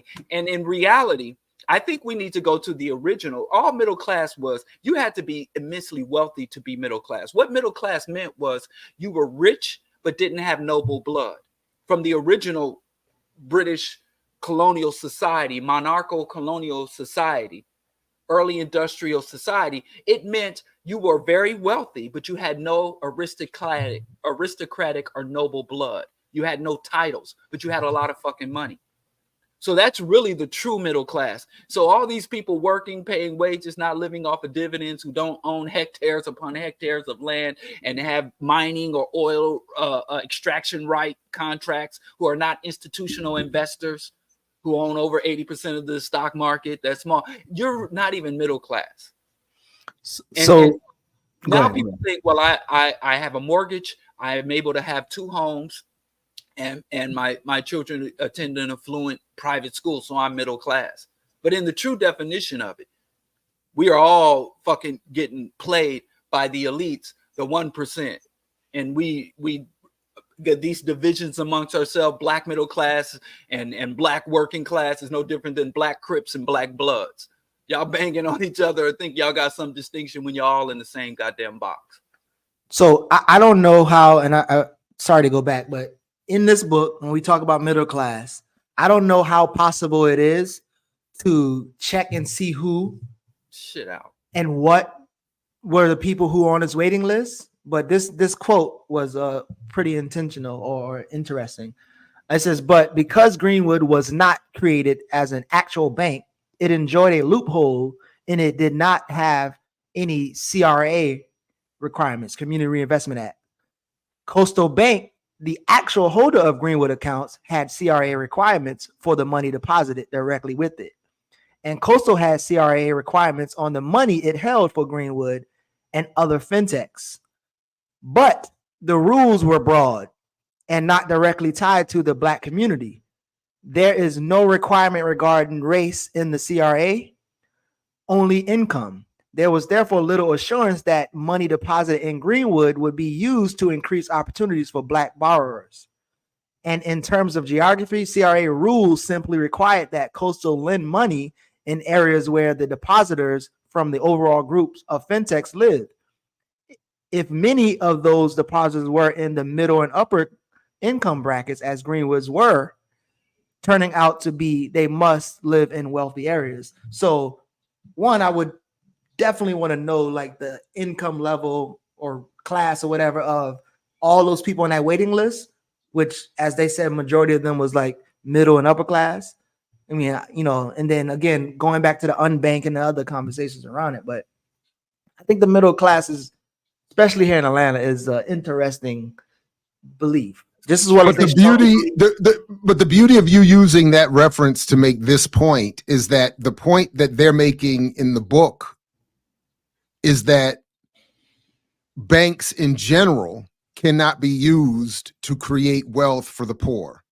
So a black bank can't be used to create wealth for black people, regardless of the claims. So I know they don't quite say it that way, but that's really the point that they're making there. And I said earlier, SunTrust Bank, it's Coastal Bank. That was the white bank backing the Greenwood project. But that's what they're saying there, that it's a fintech gateway platform. It can't be used, even if it was a bank, but it's not. It can't be used to create wealth. And then the bank itself isn't there to create wealth for the poor, because white people are still poor. So Coastal isn't creating wealth for poor whites. It's creating wealth for the handful of the ruling white elite that somehow, some of whom get trickled down to this broad category called middle class, even if it contains people making $200-some thousand a year, which is, you know, so yeah. Diallo, you was about to say something? No, I just totally agree. Banks are there to preserve wealth, not to create wealth. Banks want you to bring your wealth to them. They're not going to give you wealth. You know, that's like, it's just absurd. That's not, it's like they're there to you deposit wealth and investment. Banks exist to sustain wealth. Most of these institutions, even real estate in the stock market, exist to sustain wealth. And they're those are extremely conservative institutions, meaning that when there is an uprising or a revolution, you know, the first thing that happens is the banks flee. They shut down because they're not revolutionary or liberatory things. So any country that has any type of real progressive revolutionary socialist uprising, the bankers either get hung or flee. They don't join the people in the streets. So before we're gonna get to a clip about the debate last night, but Jared, I might have mentioned this before, but we're gonna do the comms team and CMB, or even if we do it here. I want to create this online engagement of like I guess you can call it Black Power ranking, right? And it rates the necessity or the importance of studying a particular person. So for instance, like Kwame Ture, we might give him a grade of A or A+ or whatever, and not Colin Powell will be on it, but Colin Powell might get an F-, and it would kind of inform people's need to study them, right? Or their contributions to Black Power. And then obviously once we put the grade out there, people can argue and try to debate or whatever. But I want to pull on my favorite scholars, y'all two, and then some other people, and just try to, like, I don't know how hard it would be, but it feel like it would be fun to be like, you know, I would give Del Jones a B+, and then you would argue why or not. I'm not saying that I would give Del Jones a D+. I'm just saying, but if somebody said that, then you would be like, I will give him an A because blah blah blah blah blah. Anyway, so somebody said Malcolm is an A+, but I think it would be dope, like, you know, go through different different leaders and then kind of give them a grade on their contributions to Black Power. Obviously Colin Powell won't be on there, but I'm saying, so I would definitely like y'all help on that when we start that. Who all over there? Who all over where? You say who's the we? So I am particularly, we're gonna do it with community movement builders, but this is something that we could do with Black. What's our name now? We got a new name in it. Y'all are terrible. Listen, the feds came sniffing around, so we had to change shit. We could do a Black. We can either do a Black Liberation. We could do an EYL. We could do the Black Power rankings, like a tier list, like a power tier. Yeah, like every week or so we'll put out people. We put Harry. Beta level mutants, like a tier list. Yeah, like of the contributions to, you know, Amos Wilson. You know, he probably get a cool ass B. You know, I don't know. Okay, but I think contributions, because when you talk about contributions, you talk about what's given, but you also have to talk about what's received. There are a lot of scholars and revolutionaries who dwelled in obscurity that never really broke or became household names. But you give them an A, and then people will have to go rock with them. Like, wait. But then you're not talking about their contribution, really. Well, I think work and contribution. Their work. Yeah. No, it's okay. kind of like hard, that. man. It's kind of like, no. What are you really measuring? I think it contribution just and work. become a popularity contest. True. You know, because that's what it's, because you just see Malcolm X gets an A+ when he was running around talking about the texture of our eyebrows for most of his public career. So But again, I think it's more of a popularity contest than it is for real ideological, philosophical, and material work to attack our enemies and liberate our people. I think that's the point, though. So the point is for not to be a popularity and be, as you said, so their body of work. And when I say contributions, I actually really meant the body of work. So you should be able to argue that this is why this person get this grade. And then obviously, yeah, people would say, you know, people would probably give Farrakhan a C or B. And then we'll be like, well, so what you're really trying to do is instigate the dialogue. In the Well, community, not necessarily. like me and Jared all the time. Okay, now I understand better. Well, you know, getting old people fighting. Somebody did say I'm getting old too, because I did wake up with back. My back was hurting, man. You trying to dig up the courses of our ancestors and have them fight it out now. Anyway, are y'all going? I hope y'all help me with that, man. I hope y'all yeah, I hope y'all help me. But anyway, so I want to play this real quick. I ain't even look at it. So this is the first time I'm gonna see it because Manning sent it to me. So if it's messed up, blame Manning. Hold on, let me start over. All right. So yeah, so the debate last night was actually on my way to the I was riding my bike to the our demonstration last night, and I saw, I think that was Biden or Trump, one of them, their limo vehicle. But yeah, I was gonna tear it up, but I didn't. So much worried about the education of the kids. Bitch, can you golf? Why did you know you can't golf with me? Come on now, no, don't do that. I'm saying I've been on this earth 80-some years, bitch. If you can golf, you can run the country. And I know you're scared of golf. He can't even finish the sentence. He's telling me that he can golf with me. Are you serious? I can't finish. No. Oh God. See, he can't even talk straight. What are we doing here? Can you golf though? Yes, I can golf. Don't raise your voice. I can golf. Yeah, okay. Okay, I ain't worried about this motherfucking cut. I'm worried about the nigga can golf. Because when you can golf, nigga, that's what tells you if you can run the country. I ain't doing no presidential. I ain't doing no presidential debate with somebody who don't run the country like me. I'm still on 10. And I have more money than you. I ain't too much worried. But no, so screaming golf, was that Biden? Both of them. They was like, which voice was the voices in that skit? Oh, I think that was Trump. Because Trump started the golf argument, and then they started arguing about golf, and then he's like, "Let's not be a kids here." Like I mean, that's pretty much the wrap of the presidential debate. They was arguing about golf and handicaps, and he said Biden can't read, and he couldn't even finish a competency test. So it's like, yeah. So shout out to the two degenerates. Oh no, you said shit out. My bad. Right, shit out to the two degenerates. Yeah. Can I say something about the president, y'all, black folks? Which president? The presidency, the office. Oh, okay. Tell us, Mike. What you got for us? The president, by and large, as an individual, is a figurehead. Because Biden and Trump obviously have severe cognitive issues, and that is seen as an asset by the elites. Like Reagan was deep in the throes of dementia while in his second term. And, you know, you go to people who went and spoke and sat across from him, like Dr. Helen Caldicott was one of the few people who was honest when she walked out of a meeting with, with Ronald Reagan. She walked out to the press junket and was like, that man is not there. She's like, in the middle of a sentence, he just froze like a statue. And so she was ringing the alarm bell. And she's like, well, he has a figurehead. So when you look at a presidential race or a presidential candidacy, you really have to look at their appointments, their policy platform, and their administrative priorities.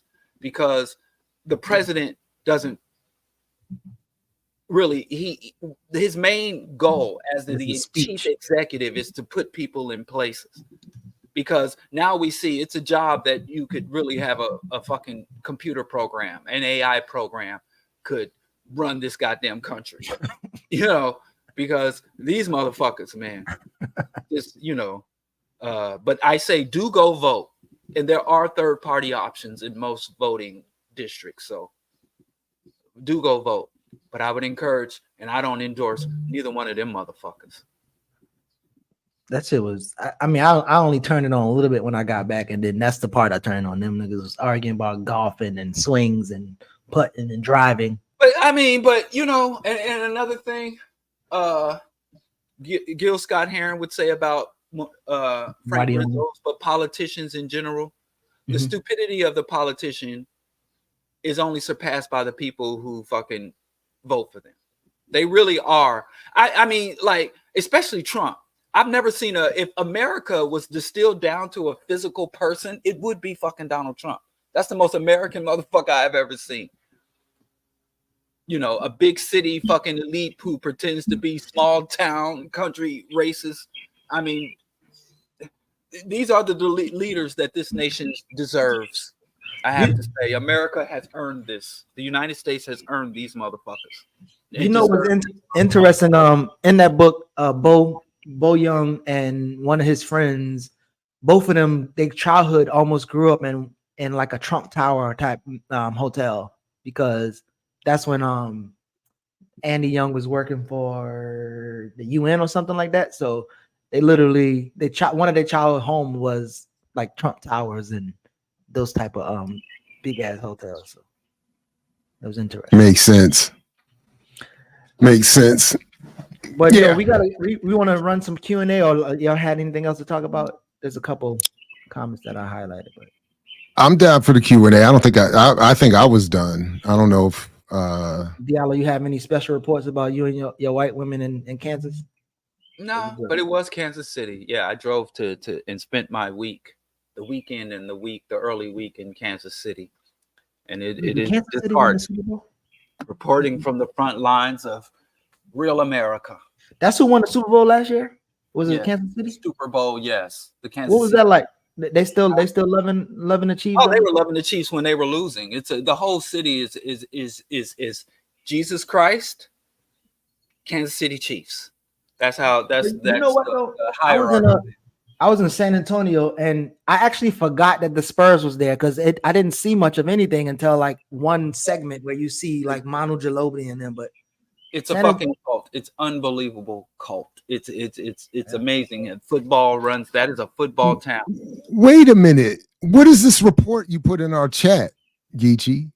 Oh, the black disinformation landscape. Yeah, that was I was probably gonna put that for the run sheet for next week, because I just got it last night. I think Denzel sent it to me. But I mean, we can look at it. No. We need to no. Let's save it. No. Wow. Yeah, I need no. I thought especially if you're not ready to deal with it, let me get ready to deal with it, because I'm just now looking at it. Yeah, that shit is interesting. All right, let's save that for next week. In fact, that could be the centerpiece. The black online disinformation landscape. That might be the thumbnail. I think Diallo would like that too, because I remember Diallo used to talk about that book Lying with Stats, as you know, again, Ebony and them was talking about too. I'm about to get to that. The executive summary starts: Black communities hold immense power in our political system. In an era of unprecedented technological and social change, confronting the challenges created by misinformation and disinformation affecting Black communities is crucial to ensure delayed gratification. You're right. Okay, we go wait. I just wanted to tease that. Because that is a mess. He's throwing that thing at them real quick. And why they're doing it? Look at this colors, Jared. The pretty colors. It's very pretty. It's some slick shit. All right, go ahead. Let's do the questions, man. Jared, just focus on the graphics. Relax. Let's do. What are the questions we got? Problem with brothers. Yeah. Hey man, lying with you're stats. Right. We're gonna lie with stats next week. We're gonna lie with stats. Good Lord. What we got over there? So this idea, so that I think Diallo's was responding to, you know, all of the myths, all the lying, and then somebody's like, I still need money, and then Diallo was like, well, get your money, but just don't lie about how and you don't fucking need money. God damn it. You say you don't? No. You need resources in a relationship, right? You would say that? Is money a resource? Sometimes. Is money a resource? I mean, I think it is now. Here, you don't need money. You don't think so? No. what you need? Look Relationships at human anatomy and human physiology as we define need, as we understand what a need, an essential need to be. And you look at the evolution of humanity, how long we've been here, much longer than money. We've lived on Earth and thrived on Earth as a species. I agree. Through our evolutionary development. And money is not, what the fuck is money? Like fucking Bobby E. Wright said, we were once money. You could literally walk into a space and say, hey, I've got half a dozen Negroes out there, and I'll give you these Negroes in exchange for 3 head of cattle and 15 hectares of land. We were currency at one time. Money is a medium of exchange. You don't need it. I agree. So if you're in a system where they're like creating things, if you're in a system where they're turning these artificial constructs and putting artificial barriers between you and the basic resources you actually do need, and humans have a lot of needs: food, clothing, shelter, but psychological outlets, intellectual outlets, the need for touch and connection with other human primates. There's a lot of fucking things we need, and our pursuit of money separates us from what we need and distracts us from what we need. And our pursuit of fiat currency has us literally destroying what we need: fresh water, air, soil, a fucking stable climate. Our pursuit of this illusionary need. So I just don't like that. Let's say what it is. We are coerced and forced. So you'll find someone and says, I need to get out there and pick that cotton, or else massa gonna be mad. You know, so we need to change our language in order to change our fucking thinking. No argument here. Our thinking is the only way we will engage in appropriate and intelligent behavior. And all that aside, yes, Geechee, if you got ways to get money, go get it. Yeah. Just yeah.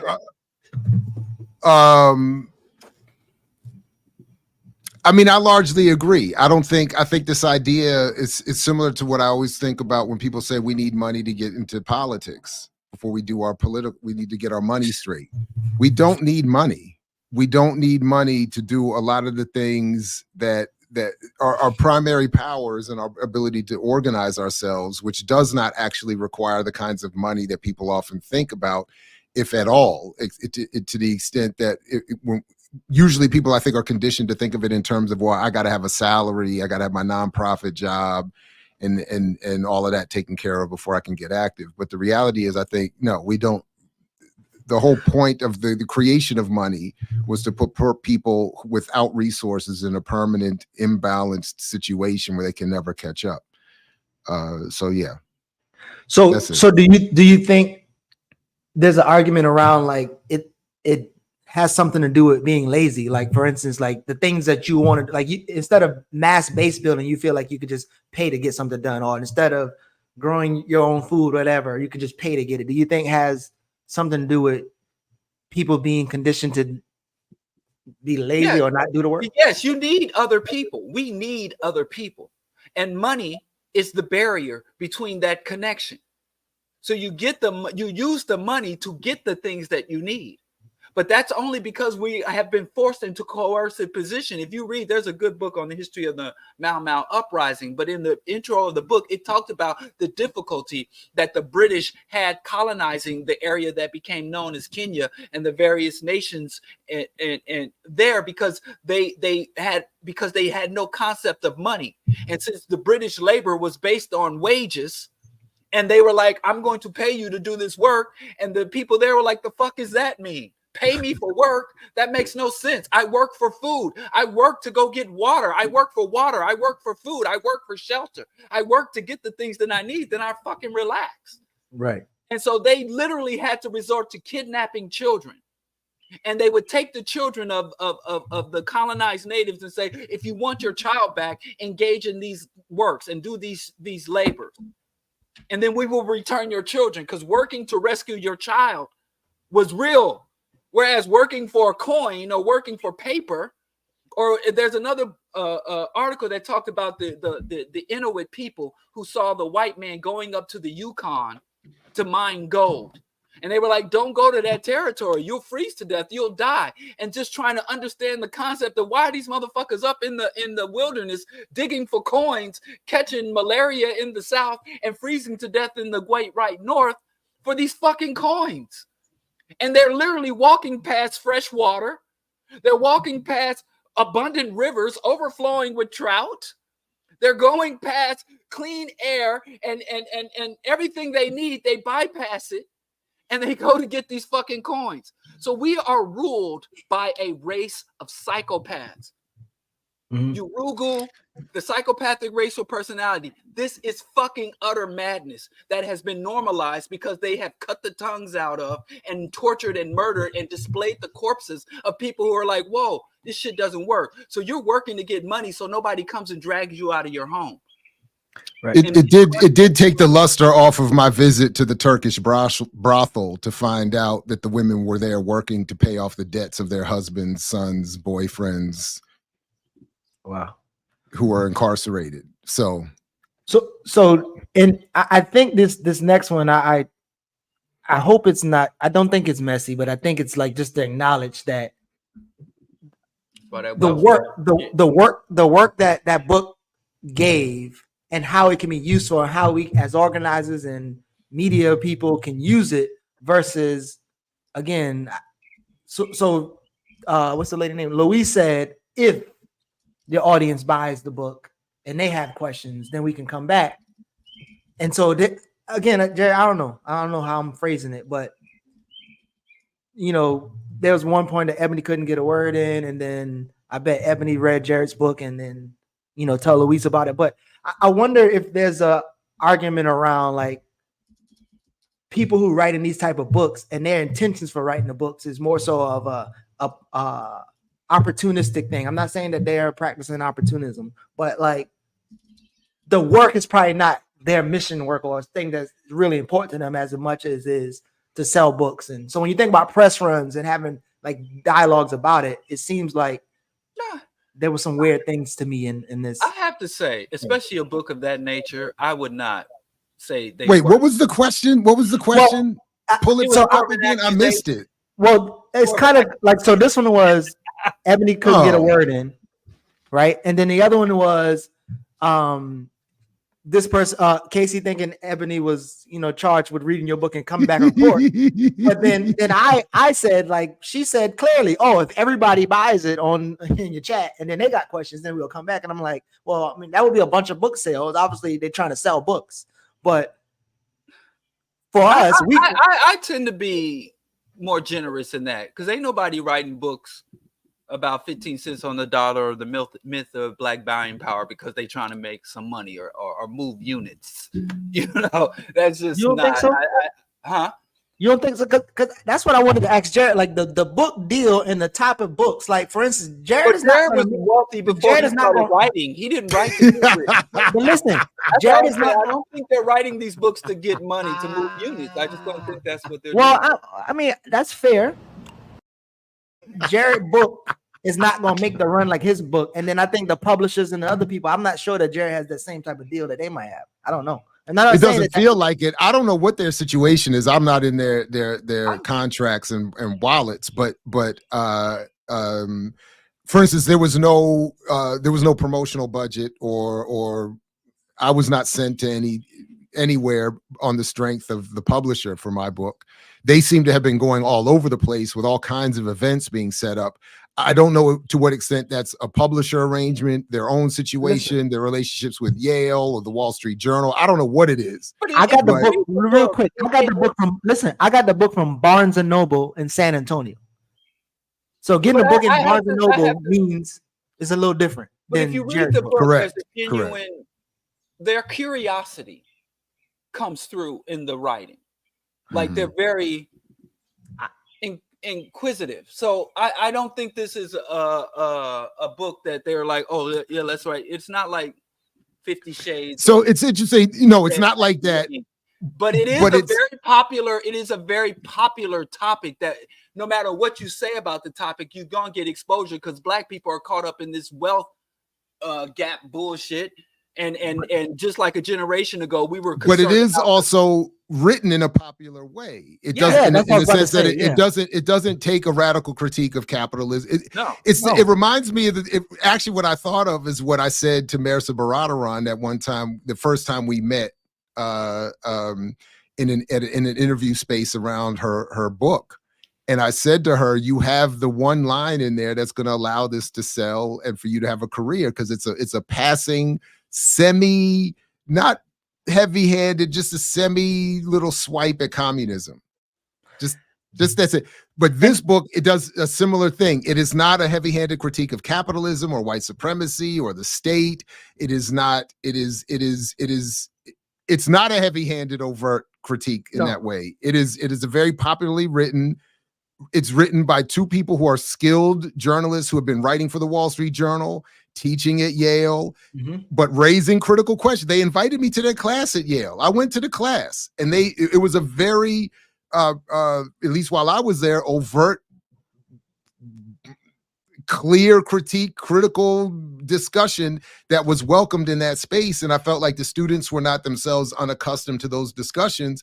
It's just done, I think, in a way that's presented as though the people presenting these ideas are not advocates for those ideas. And I think that's an important difference that allows people to get away with certain things. And then again, their solutions are talk to people, be open-minded. They're not advocating any policy or anything. So the last thing quickly. All I can say is, having met them a couple times and talked to them a number of times, Ebony and Louise have distinct personalities, and they have, from my vantage point, they have evolved a method for engaging one another and the public that works for them. So I'll just leave it at that. So I agree. And even when they covered the small disagreement, the disagreement between Martin Luther King and Andy Young, and the I'm not a capitalist thing, it's still kind of like went over to like more of an Andy Young because they're talking about Andy Young's story and they're presenting his story. And I think, again, you have to read this book with a certain lens to get the enjoyment that this space would want to get. If you're coming to the book with a certain Democratic Party, mainstream liberal politics, it's not going to make you a revolutionary. Nah, it's not even going to. It's not even going to stop you from voting for Biden. It's.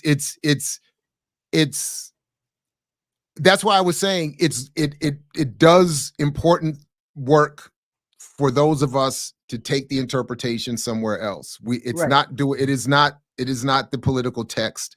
It is not the manifesto that. But also I think that's kind of what I was trying to at least flesh out. So a book run, a book tour or whatever, it will be different than what Jared will do in terms of like, if you disagree with some things, we can struggle and hash it out. And it's more like boom, boom, boom, and then kind of go to the next thing. And I'm not saying that that makes some opportunities. It's more so of like selling books seems more important than like dealing with the work that's in there. Maybe that's what they want to get the book out. They want to sell the book. They want people to read the book, and they don't. And it admittedly, this was another version. This was a version of what I thought I was attempting to do in the way I thought I was writing the Buying Power book. And I sometimes regret it, that I think I should have been more overt with my politics and maybe more heavy-handed. But my idea was, at least, I think somewhat similar to what these two authors are doing, is that if I can avoid the direct confrontation with audiences around my politics, they'll read the work and engage the ideas and take it from there. What seems to still happen with me is that people get hung up on what they think are my politics, or what they are accurately assessing as my politics, and they don't deal with the argument in the book at all. All writing is autobiographical. You ain't heard that? No, what I heard was all criticism is autobiographical, and Kwame Ture was quoting Bertrand Russell. So that's the way I remember. No, that's not a thing. Criticism is autobiography, not all writing. It's not autobiographical. I think I like that line. But yeah. Maybe we should do our own investigative journalism and follow up on those LLCs. I agree. Like 800 LLCs she paid for. Y'all ain't even followed up on the Cosby tuition. All the people Cosby sent to college. Y'all. We did. I know the brother. Look. But look, we don't. I ain't never met a black person who got any money from the United Negro College Fund. Y'all want? I don't think. Shit, y'all need to go look at the old shit. Like we did it, Barter and Build hosted this, looking at Amos Wilson's the businesses he talks about. But I don't even think that's necessary. You can look at we've talked about that stat, the 2 million businesses black people created from 92 to 2012 while captured the national sales revenue down to I think 0.3% or 0.5% or whatever. Or that we covered here a couple weeks ago when I had to look up to get the numbers right. 167,000 black-owned businesses currently exist, and most of them have one employee. Most of them are not generating wages for the employees they do have that surpass the national average for wages. So yeah, we could look into them, but by and large, we already know that they're not doing anything, and most of them are in areas of the economy that are not major they're not in manufacturing, they're not in military defense and all of that. They're in beauty and hair care and some other service related, targeting black people who don't have a lot of money, therefore not generating. And then we just looked at it on my show the other day, that disparity trap game that the brother says Amazon basically stole because he can't produce enough to ship, and he doesn't control the shipping enough to do stuff on his own. Had to partner with Amazon and whoever else, and they've fucked him over. So that's sort of the point that I'm getting at. Even if you have an LLC, BPM is still technically an LLC that has to be dissolved or is being dissolved.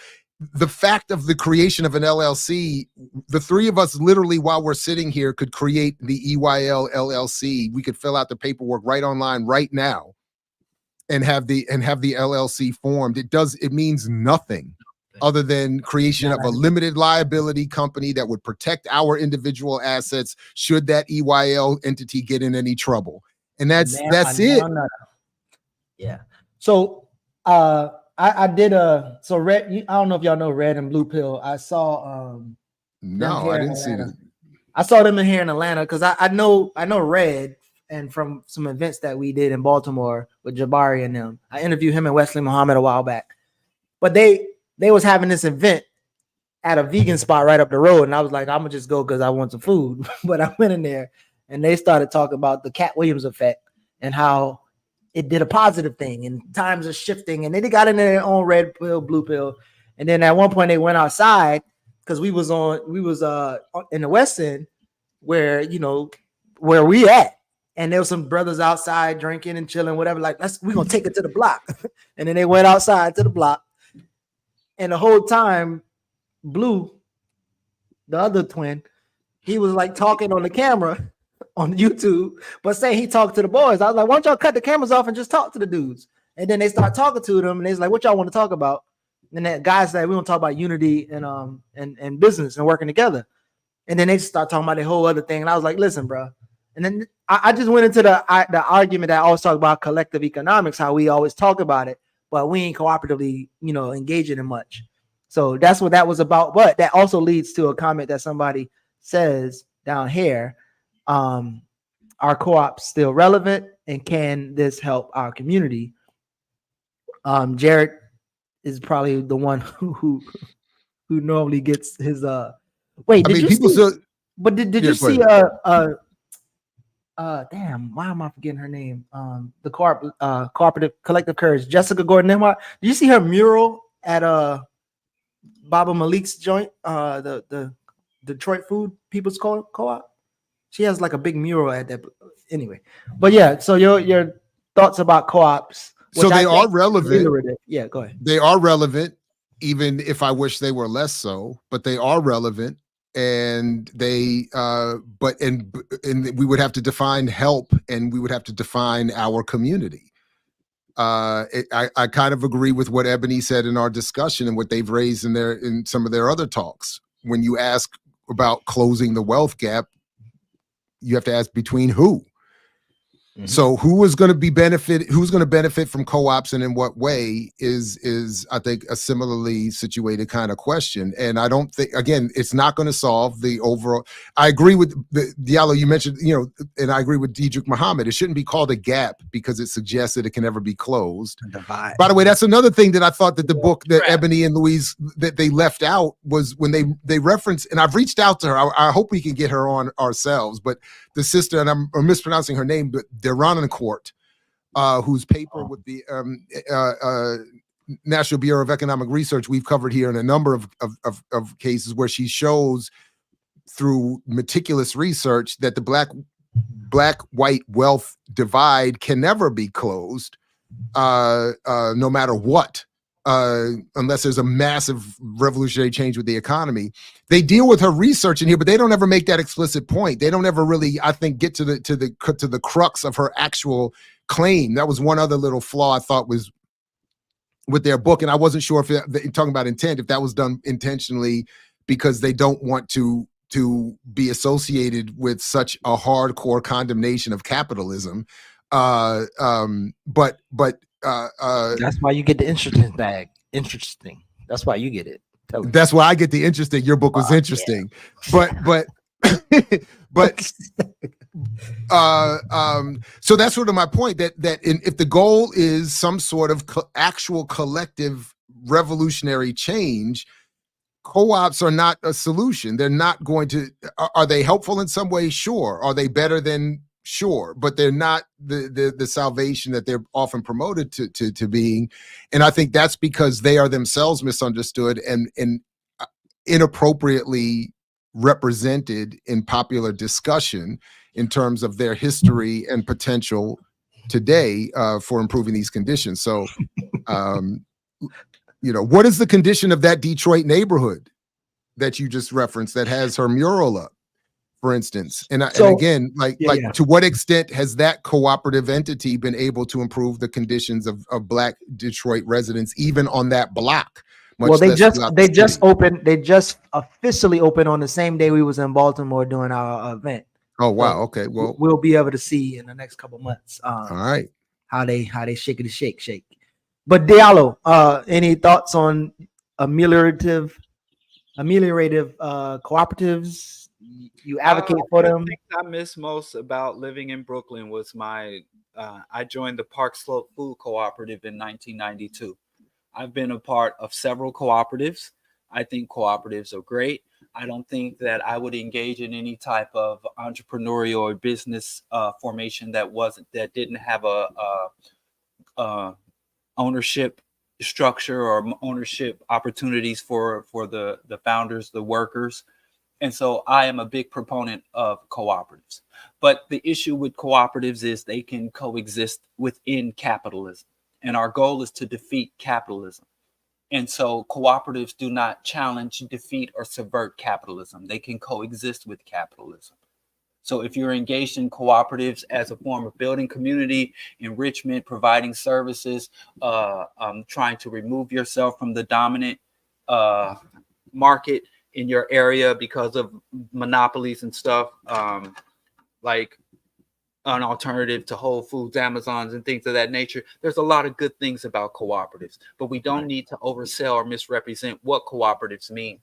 Some people will join a cooperative and say, well, I'm a socialist now, and then just go about their lives and their whole lives about being a member of a cooperative and building the cooperative. So I am a proponent.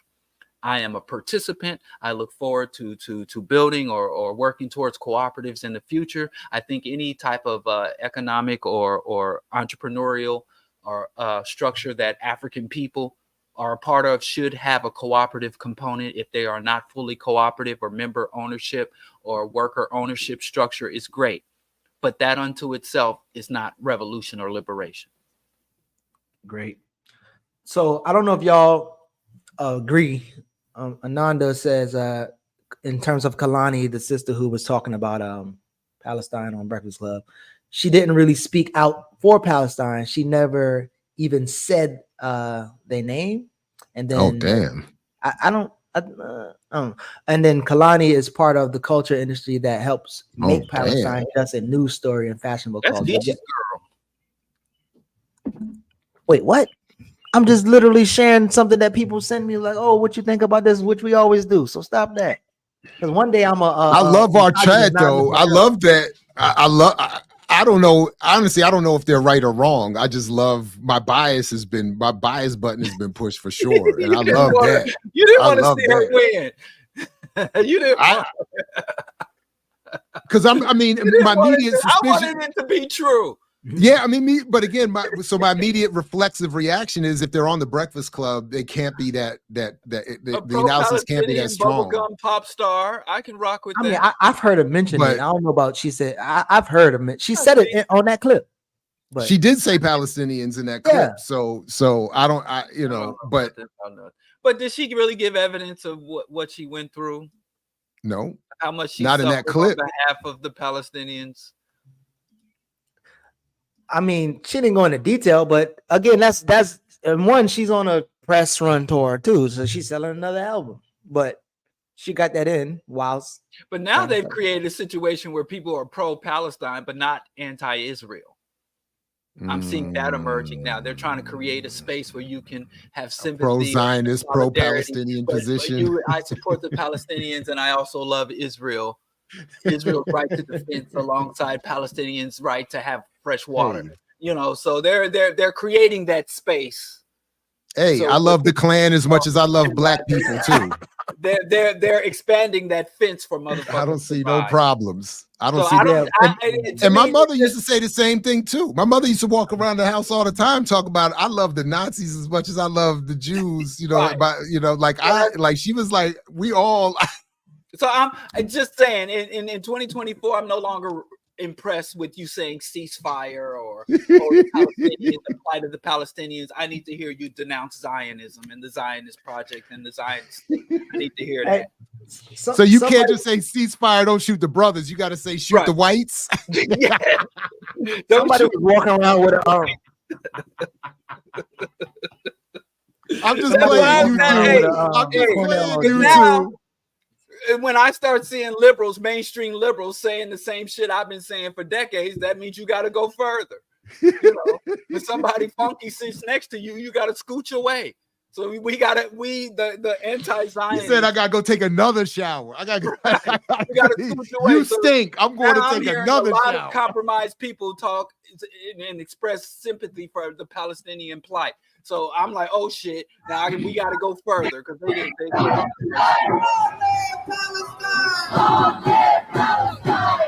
What's this? Free Palestine!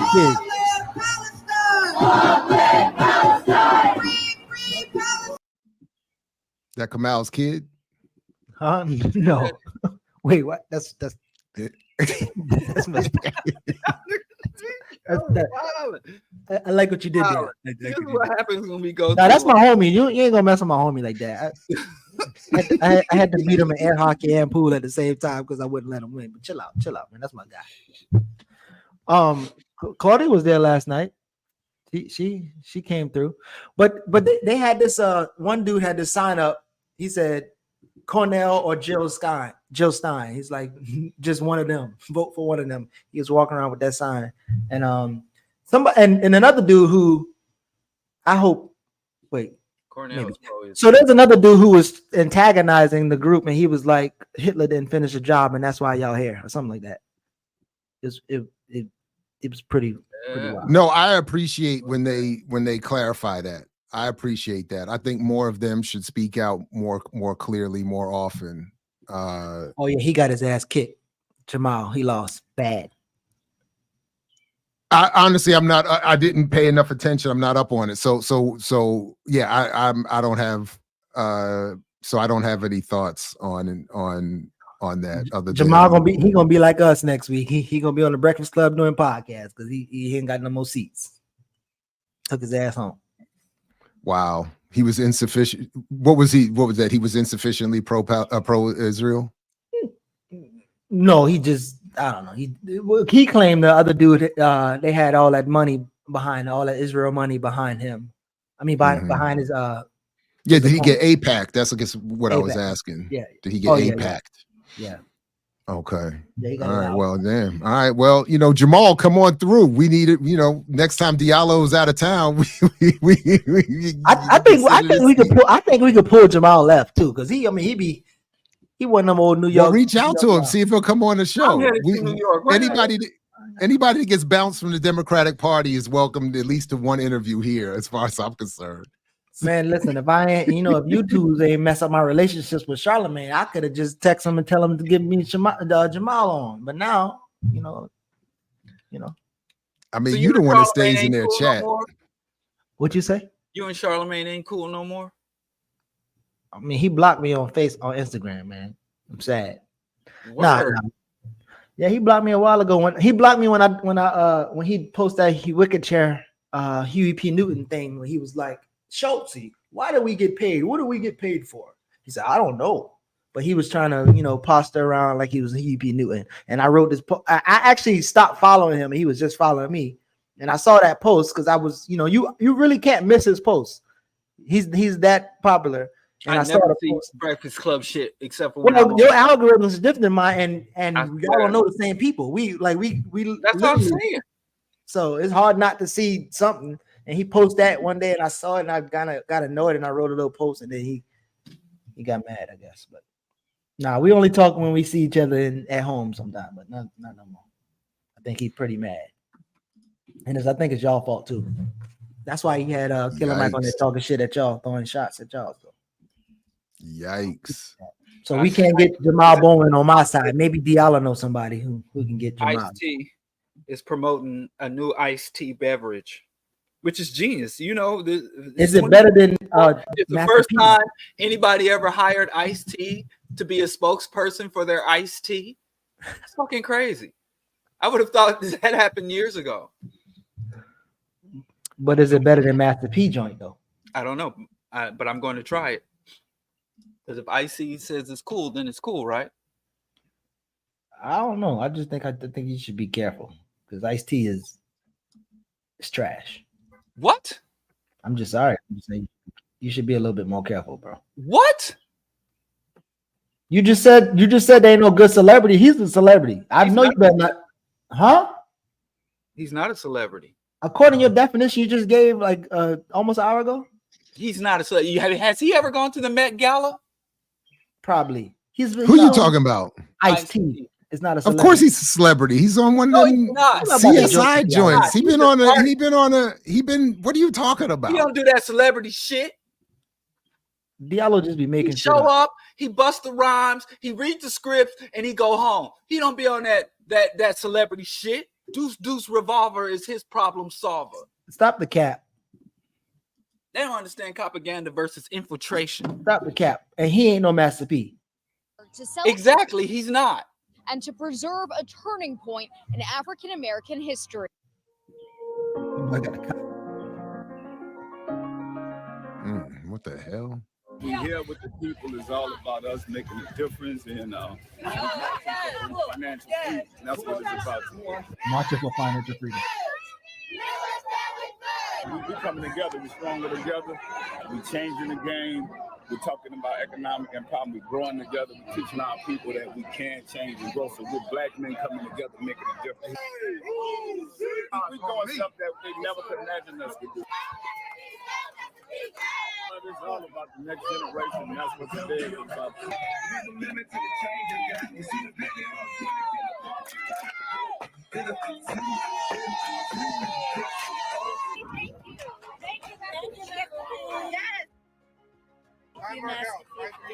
A showing of I'm not clear. What are they marching for?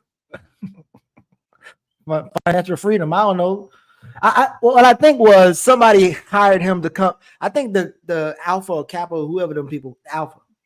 I think the Alphas hired him to come, and he using it as a time to sell his foods. But it was a Juneteenth event, huh? He walking amongst the people, no security. I mean, they his security. Them the alpha, the peoples. Them the peoples is them.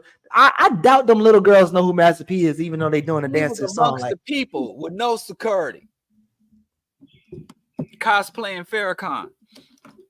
I would love to see JT watch Master P's pockets, because I don't know that he still got money. I think he ain't got to do that. His son already called him out.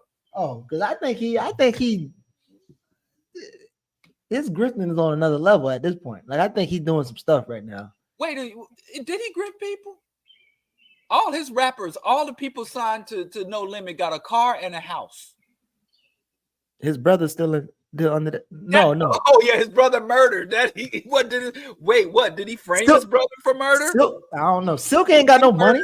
The victim, huh? Silk talking on a rap. Silk don't got no money. Mia X ain't got no money. His sister ain't got no money. So who she have a house and a car? She's already ahead of the game. A 92 Honda. They said it has any of the No Limit roster, which is humongous. Have they all said Master P robbed them? No, I think Fiend, Mr. Servant. I think a couple of them now. I think a couple of them ain't get paid. But you're right. I can tell you people from Rock Nation and Bad Boy and Death Row and Rufus Records, all them labels that were contemporaries, even Rap-A-Lot Records, a lot of the artists, like, they got played. But I mean, just for mine, because I wasn't a fan. Because well, that's why P ain't got no money. Then you're right. That's why he ain't got no money, because he gave it all the way to the artist. I'm just curious. Besides his son, Lil Romeo, who else said that Master P robbed them? And you can rob your kids again. If my son ever get a dime, I'm coming for it. So I don't even hold that against him. If I walk out here now and I go in my son's room and I see a book of rhymes that are really good, I'm taking it all. Somebody said me and X just paid off our 92 car. His own son. Is there any other artists on the No Limit Tank Riders? I give you that. That maybe that's why he he was doing cooperatively. That's why he's walk not the street without security. That's fair. That's why he could walk amongst drill teams and stuff. I wouldn't even have felt comfortable walking there. Just out there like that. Master P's a man of the people. You got to give it up. Now Snoop went over there and got paid, and he rides with security. I seen him, and Snoop. No. I said Snoop went over to No Limit. Bulletproof Secret Service van during the East-West beef. Snoop rolls with security. You walk up on Snoop and see what happened to you. Oh, that's why he got walk the food. up and try to dap Snoop. That's why he got the food deal, though. What happened to you? No, I get it, but I'm saying he helped Snoop out, got out of death row. Oh, but, yeah. But Snoop is the one who helping him get this foods deal, I think. Snoop tell on everybody too. Snoop tell how Suge robbed him, and Snoop would tell. Snoop is a snitch. Snoop would tell. So he even said, Master P did right by me. I was nothing. I wasn't a millionaire before Snoop, even though I was a mega star. And I'm just saying, from what I know, as a distance. P, man. P make him Southern hip hop just wasn't my thing, aside from a Goody Mob and Skip Coon. Them the only Southern rappers I like. Andre 3000. Don't search your brain. That's it. Ain't nothing else, Jared. Don't try to. Yeah, Outkast. Andre 3000. Outkast. No, Moms Over Baghdad. I thought you told me you like Killer Mike until he went crazy. Yeah, he could rap good, but that ain't everything. They even talked about. I guess maybe that is it. Is that it? They even talked about how he got his first break with Outkast on the whole world. Skip Coon. Yeah. I don't know, man. I think I don't know. I'm a real South guy. Juvenile and all that, man. No, I never liked any of that. I can't claim any of that. I liked Outkast, especially Southern playalistic Cadillac funky music. I used to love all that shit. I did like Scarface. I like Scarface.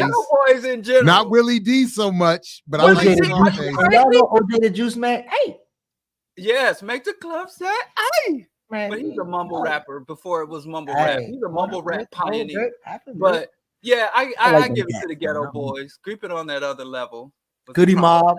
Yeah, they being disrespectful today, man. I like Goody Mob. UGK and Skip Coon are the only good Southern rappers. Being honest, I didn't mess with UGK. 8 Ball and G like that. No. 8 Ball, MJG. I know all them cats. I'm just saying. Memphis. I'm serious. The real Tip. Nope. I liked a couple of Ludacris tracks. I did like a couple of Young Dro. Young Joe probably one of the hardest rap lyricists out there down the South. He just played too don't- much. He be joking. Big Crit. I don't know nothing about none of Big that. Crit is good. Let me give it up. Big Crit too. He nice. Who's the other dude? And you know who else is good? Saha the Prince. Huh? Saha the Prince. They talk about David Banner. Look at this slander from the anonymous. Why gotta be a Bama? Ballin'. If fact- y'all don't like Ballin' G, y'all might be on some other stuff. I don't, know I don't what like y'all Ballin' G. I don't like none of that. Devin the Dude. I like Devin the Dude. Okay. He's West Coast. He ain't South. That is That's what I South. Still. thought. South is what you can't. It's Southwest. South is West. Oh, really? You can't just listen. The What? South is the South. You want to grade our ancestors? Wait, where's You Devin want the to Dude grade our from? revolutionary? I'm South a grade California. basic geography. He from the South, Is he from California? but the South of California. That's not the South, DG. That's Y'all the West can't- Coast. y'all That's can't just make- ridiculous. This is what they, No, this is you're what they making argue stuff about. up. No. This That's is- the most silly. You can't. Now you're trolling. That's the That's most what they silly said. thing I've That's ever what heard. they said. They from the I'm South. not trying to. That's not the South. So wait, He's people from in Houston- Texas. is Devin the Texas Dude's the from South? Texas. He is. Texas he moved is to the South. California. So Texas is the South. Pontiac, Michigan. Texas is the South. of The whole course. Texas is the South. The North and the South Texas is the What South. part? West Coast and Southern rappers that y'all Are you like, really? like You Tupac, trying to tell me they come North from New Texas York. is the North? Their origins are New York. Let me tell you something. Devin I'm Dude, just the making- dude, he's from Pontiac, Michigan. Let Stop. me Devin clarify. You can say he landed in Houston. You can't control where you land. Let but me you clarify can't this control for where you from. all. Pontiac, Let Michigan. me bring up the clarifying. Let me bring up the clarifying voice for all of this for all of you. Let's get clear. Oh, Let's this get guy. clear. California's the This South. is That's a wild dude. Three states. Antebellum. It's like three states. It's Connecticut. Well, you know, we ain't Maine and all that, but we're gonna say Connecticut, New York, Pennsylvania, and then when they get to like Maryland and DC, it gets shaky because they got the go. And then when you get the VA, it's just yeah. Then when you get the VA, it's just total. They go south. They That's it. Cam has spoken. There's nothing else to say. That's it. I don't know, bro. Them cats. That's from the regional Chesapeake ain't from breakdown. New York, the Chesapeake cats in Virginia. You can't tell them nothing. They swear they from up north. Even Charlotte cats swear they. You can't tell them they just walk out of Brooklyn. Charlotte and Fayetteville, man, them niggas swear they like Brooklyn. That's a new level of delusion right there. That's just delusional. I mean, that everybody. You go to Missouri, you go to Kansas City, and you swear you in Vallejo, Maryland, you swear you in the Maryland. Bay Area when it comes to hip hop. Them cats is Oh, wait a minute. While I'm on my Instagram page, hold up. I got it. Speaking of regional and calling people out, where's Marcel P. Black at?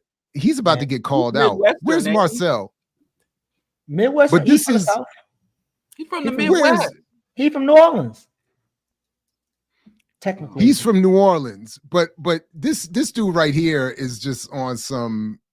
Where's his page at? Where did Marcel? Marcel, he ghosting right now, man. I think he took a break. Marcel put something on. No, he posted something the other day that I'm not cool with, and I wanted to call him out for it. I think he's chilling with Jalen Brown. He trying to rebuild Black Wall Street, man. Marcel don't mess with us. Let me quit. He's in our chat. Let me text him right quick. Where did he take it down? I'm going to tell you what it is. He posted a clip from. So the other day, I mentioned and I played the clip from Jay Smooth talking about the Kendrick pop-up concert. And I made a point, and I shouted out Marcel, and I made a point that Jay Smooth commented, bigging up Kendrick and condemning the others for not doing what Kendrick did, which was to not rhyme over vocals. So I gave Marcel credit for the don't rhyme over vocals movement. And then I go to his page, and he posts a clip from Jay Smooth's show, where Jay Smooth is saying, and he says, welcome to the movement, Jay Smooth, and all this stuff. And I'm like, Marcel, you all the support you get around here, and you putting clips from Jay Smooth's video. I'm about to send him the link right now, yo. Send him the link. I don't know what you're referring to. So okay, now I don't see it on his page. He must have taken it down. He must have realized his error. Yeah, man, you don't taking got that. it down. He's You don't make But that man. But Jay Smooth, you know, my legendary comrade in ambiguity and mixture from the classic Underground Railroad Pacifica Radio hip hop show from New York back in the day. You know, still doing his videos that I watch from time to time. Attempted to get him even to interview him a number of times. I haven't worked that out yet. But he was talking about the Kendrick thing, and he was saying, you know, Kendrick he made a number of interesting points about the Kendrick pop-up concert. And then he said that, and one of them was that Kendrick should be credited for not rhyming over vocals. And he said, you know, I don't want to get called out for being an old head. This is Jay Smooth. But some of us appreciate when rappers show up and perform their stuff over the instrumentals. Don't rhyme over vocals. So I said, you know, Jay Smooth caught up to Marcel. Shout out to Marcel, who's leading again the Don't Rhyme Over Vocals movement. And then I go to I go to my Instagram feed and I see Marcel posted a video of Jay Smooth. Oh, he probably cleaned that up, man. And I was like, you gotta be kidding. If you're gonna be making videos about people giving credit and support to the movement, it needs to be spreading the gospel of BLM. This platform, Black Liberation Media, to be specific. That was it. I appreciate them to. Now, does Jay? Oh man. Hey Rob, I don't articulate my points succinctly enough for someone to clip and make a point. Damn. So when I say shout out to Marcel and the Don't Rhyme Over Vocals movement, that's not succinct enough. That's messed up. He was about to come on. You know what? I'm just to give him a minute. You know what, Rob? You know what, man, or woman or person? My bad for the default gendering. You know what, buddy?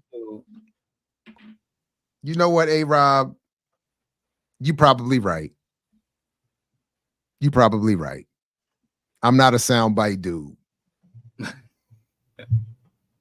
Look at Yipper co-signing. One day, Yipper, I need to know who Yipper is. Yipper going to turn out to be my nemesis from preschool. That's who Yipper probably going to turn out to be. Check your own house. God, that's what I need to do. Who's absent and unaccounted for right now? It's always the one close. Where y'all at? Hands above the keyboards.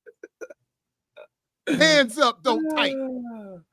You gotta clone all the devices in your house. Yeah, really. Diallo, did you bring on Don to talk about this court joint? Because we left those last three, but I've been traveling. Oh man. You ain't doing no work. I ain't done nothing. This is the first time I've been on the internet. 3 trial. A week. Okay.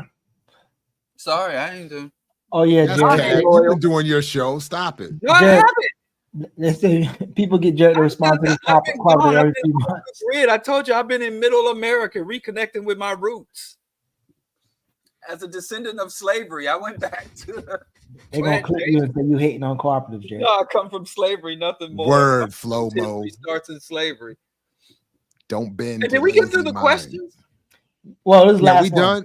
I thought we were waiting for. What about co-ops post-revolution?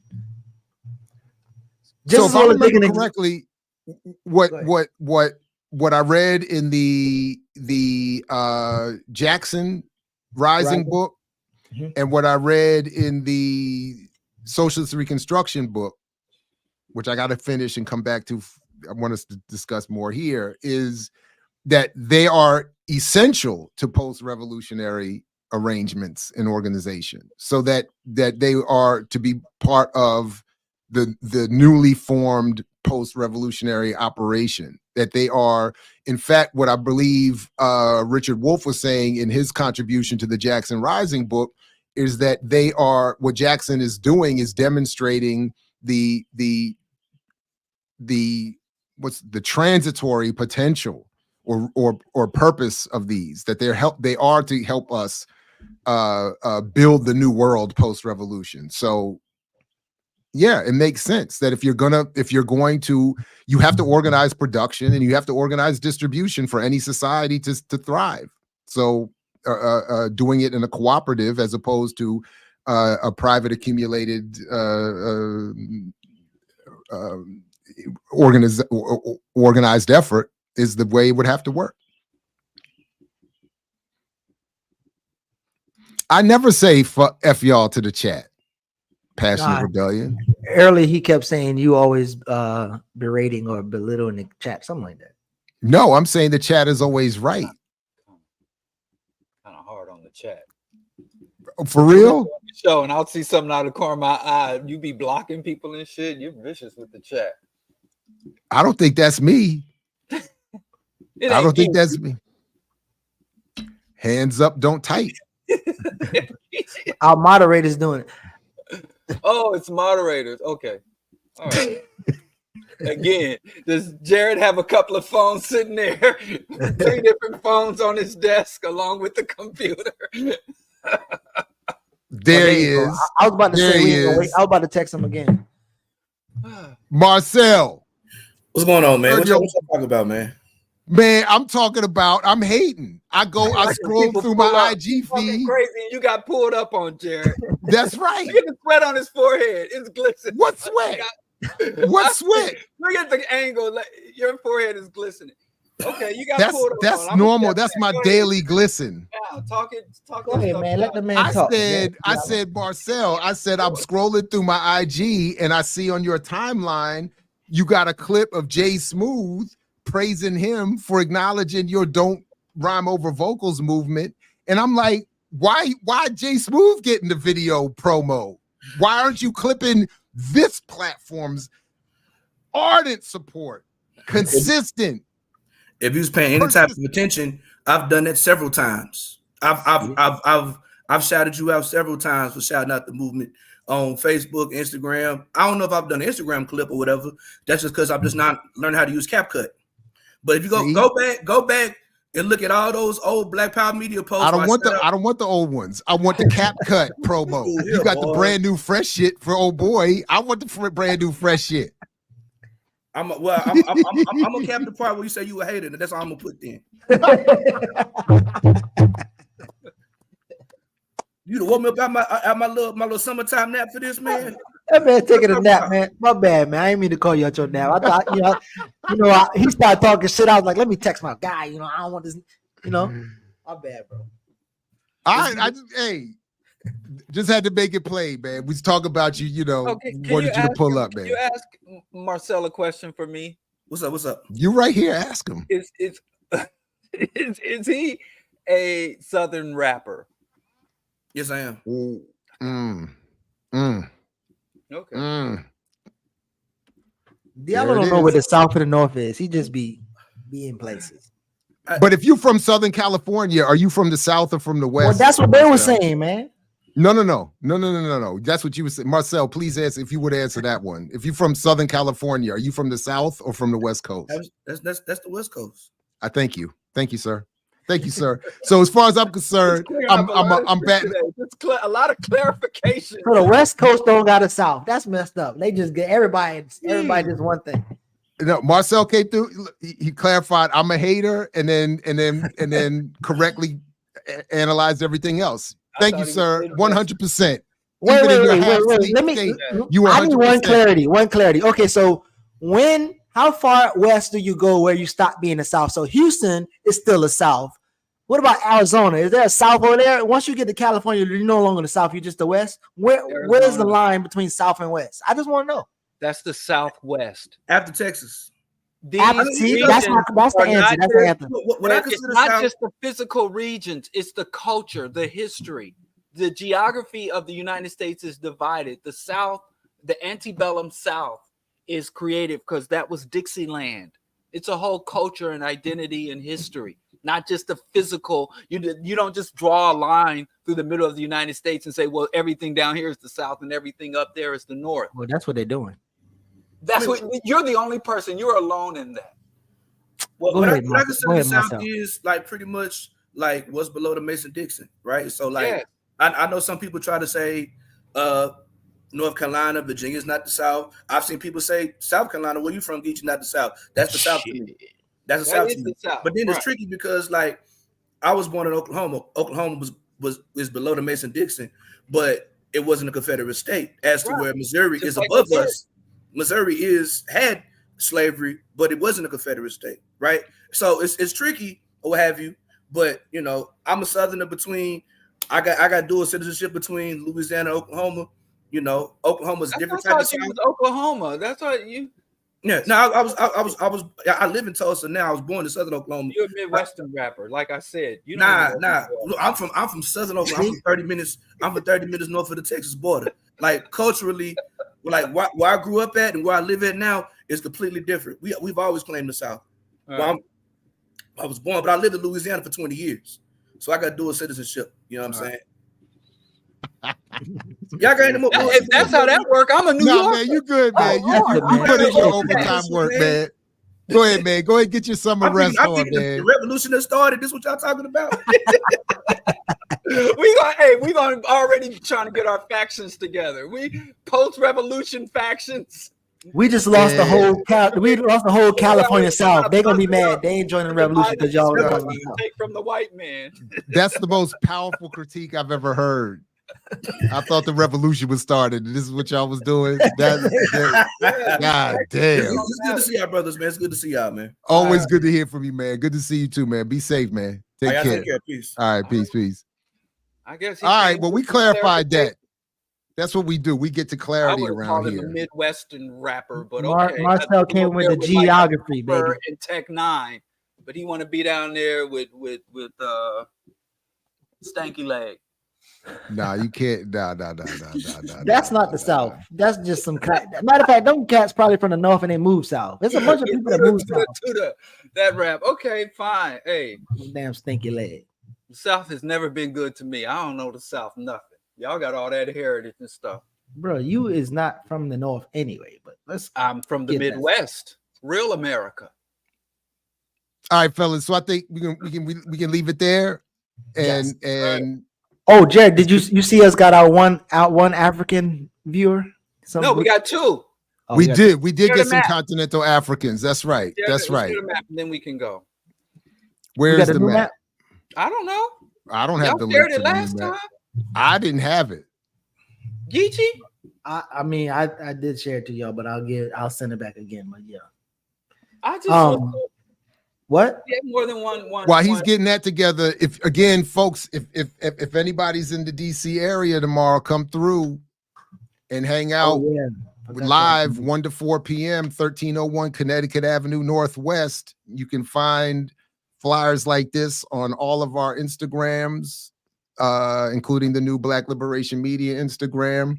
But come on through if you can, and otherwise, Patreon members, you will get to see the video of it shortly after the fact. And then tomorrow, please come through. Kwame Ture birthday tribute on Saturdays with Renee, followed by Warrior Class, Sundays with the Ear Doctor on Sunday. Anything else you all want to promote? Here's our map. We all over the world. We pimping all over the world. Are we still inviting people to fill this out? Yeah. And where can they find the link? Well, are you going to send it to me? Or it's still in the chat. You still got it in the on the what? On the what do you call it? The banners. You got. I think you still got one of them in the banners. This one right here.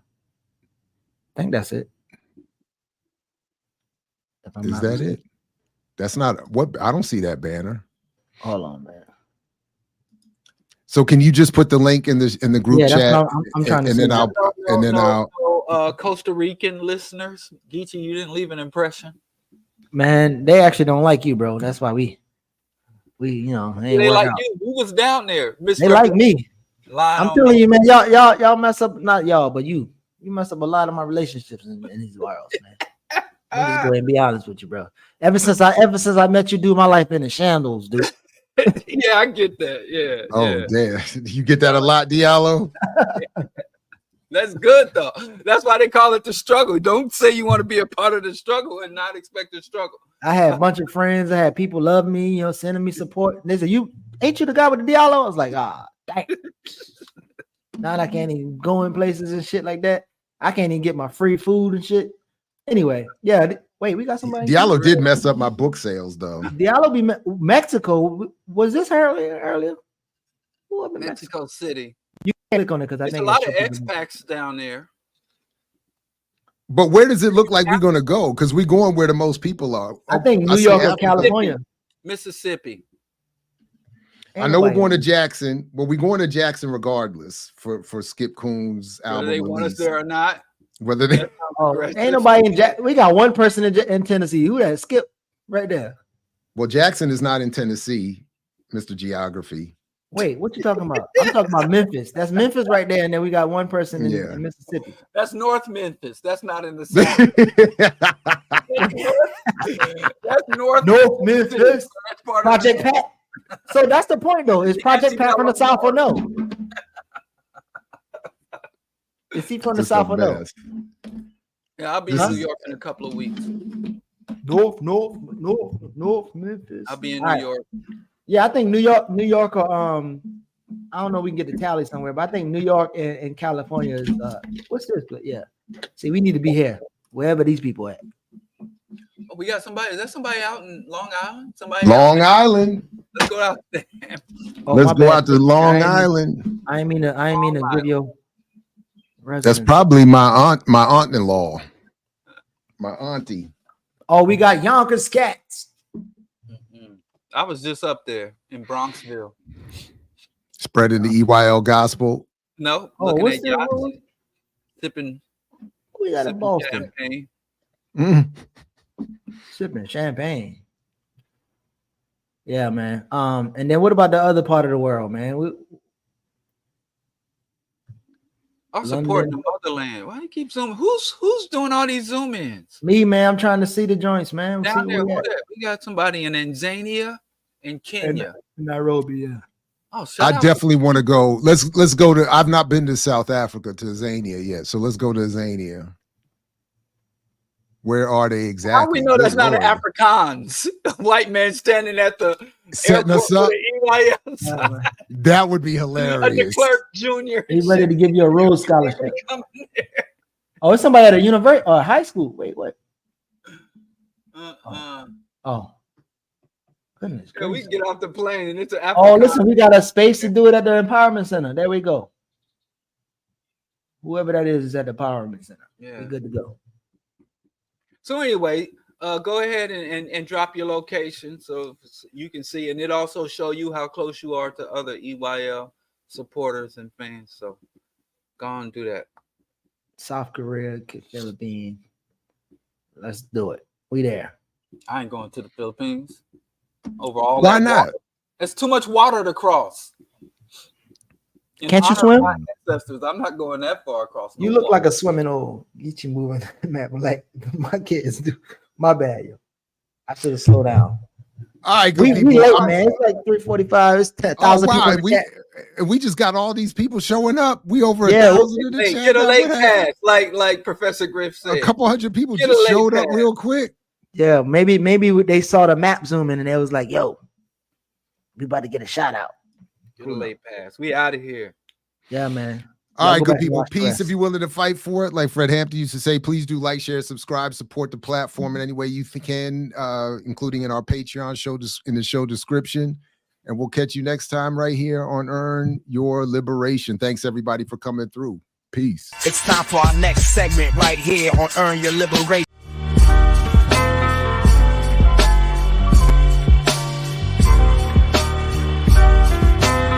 You got to earn your liberation.